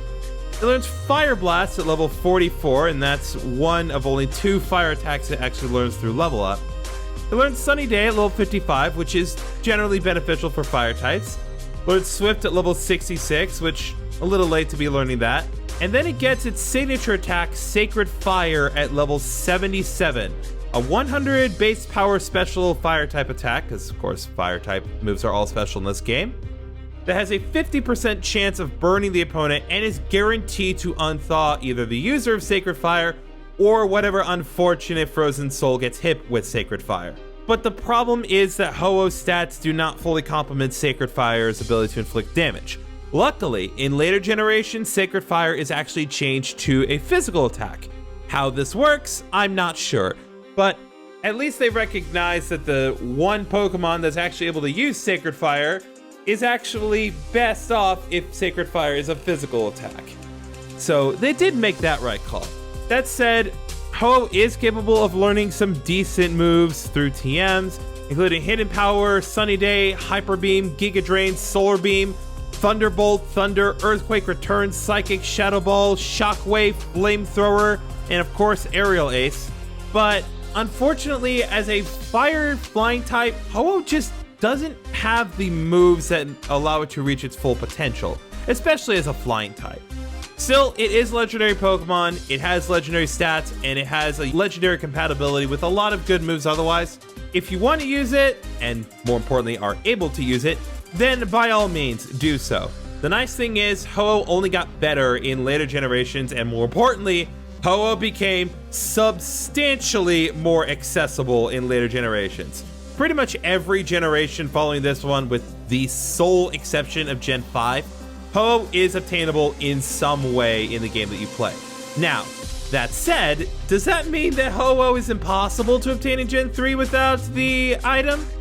No, it's not, but in order to obtain Ho-Oh in Gen 3, you have to 100% an entirely separate game called Pokémon Coliseum, and oh man, I'm not going to go into every specific thing that you need to do in that game, but just know that while some may consider it worth it, and many would consider the obtaining of Ho-Oh in Pokémon Coliseum to be the ultimate trophy of your mastery of Gen 3 mechanics in general, it doesn't change the fact that obtaining Ho-Oh in that game, while arguably worth it, is still an incredibly tedious and time-consuming endeavor.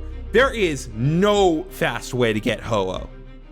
Now, continuing on in our hypothetical trek on Naval Rock, if we were to go to the bottom of Naval Rock after getting our friend Ho-Oh, we could obtain another legendary Pokemon, Lugia. Now, Lugia is a very interesting Pokemon because this is one of the very first legendary Pokemon with the stat distribution that it has to focus more on the defensive side. While it does have decent attack and special attack at 90 each, where it really shines is its other stats. 106 HP, 130 defense, and 154 special defense, not to mention 110 speed. This thing can go first and it'll take hits very, very well. And the nice thing is that its moveset does a decent job of complementing this. Learn Safeguard, Recover, Ancient Power, all moves that can be used to help benefit its stats and its defenses. And you might think that that's all there is to it, but no, Lugia is still capable of learning some decent moves through level up. It learns Hydro Pump at level 44, Rain Dance at level 55 to help boost the power of Hydro Pump. It learns Future Sight level 99 for some reason. And it learns its signature move Aeroblast at level 77, which is another base 100 power flying type move that has a high critical hit chance. That may seem somewhat counterintuitive for what is supposed to be a defensive wall, but again, that just means it has a really powerful move to offset the fact that it's a defensive Pokemon. And like Ho-Oh, it is compatible with a lot of really good moves that allow you to boost its offensive utility further. Calm Mind, Toxic, Light Screen, Protect, Double Team, Reflect, Rest, Skill Swap, not to mention a ton of really good offensive moves such as Giga Drain, Iron Tail, Thunderbolt, Thunder, Earthquake, Return, Psychic, and Shadow Ball. This thing is an absolute defensive beast. And if you want to get this Pokemon, and again, are actually able to obtain it, it's totally worth it. Now, like Ho-Oh, Lugia is obtainable in pretty much every generation after this one, except for Gen 5, in much easier ways. So you're not out of options when getting Lugia in later games. As for Gen 3, without the ability to go to Naval Rock, the only other way to get Lugia is to play through the entire main story of Pokemon XD and capture the Shadow Lugia in that game and transfer to this game. Fortunately, unlike Ho-Oh, you don't have to necessarily 100% the game, you just have to complete the main story. Not only does completing the main story allow you to trade Pokemon from Pokemon XD to the mainline Pokemon games, but more importantly, the Lugia you obtain in that game is essentially the penultimate boss fight of the game. Spoilers, I guess. So if you want to go for Lugia and try to get it to a mainline game, I would try to go for this one over Ho-Oh because it's a lot more reasonable to obtain this one by comparison.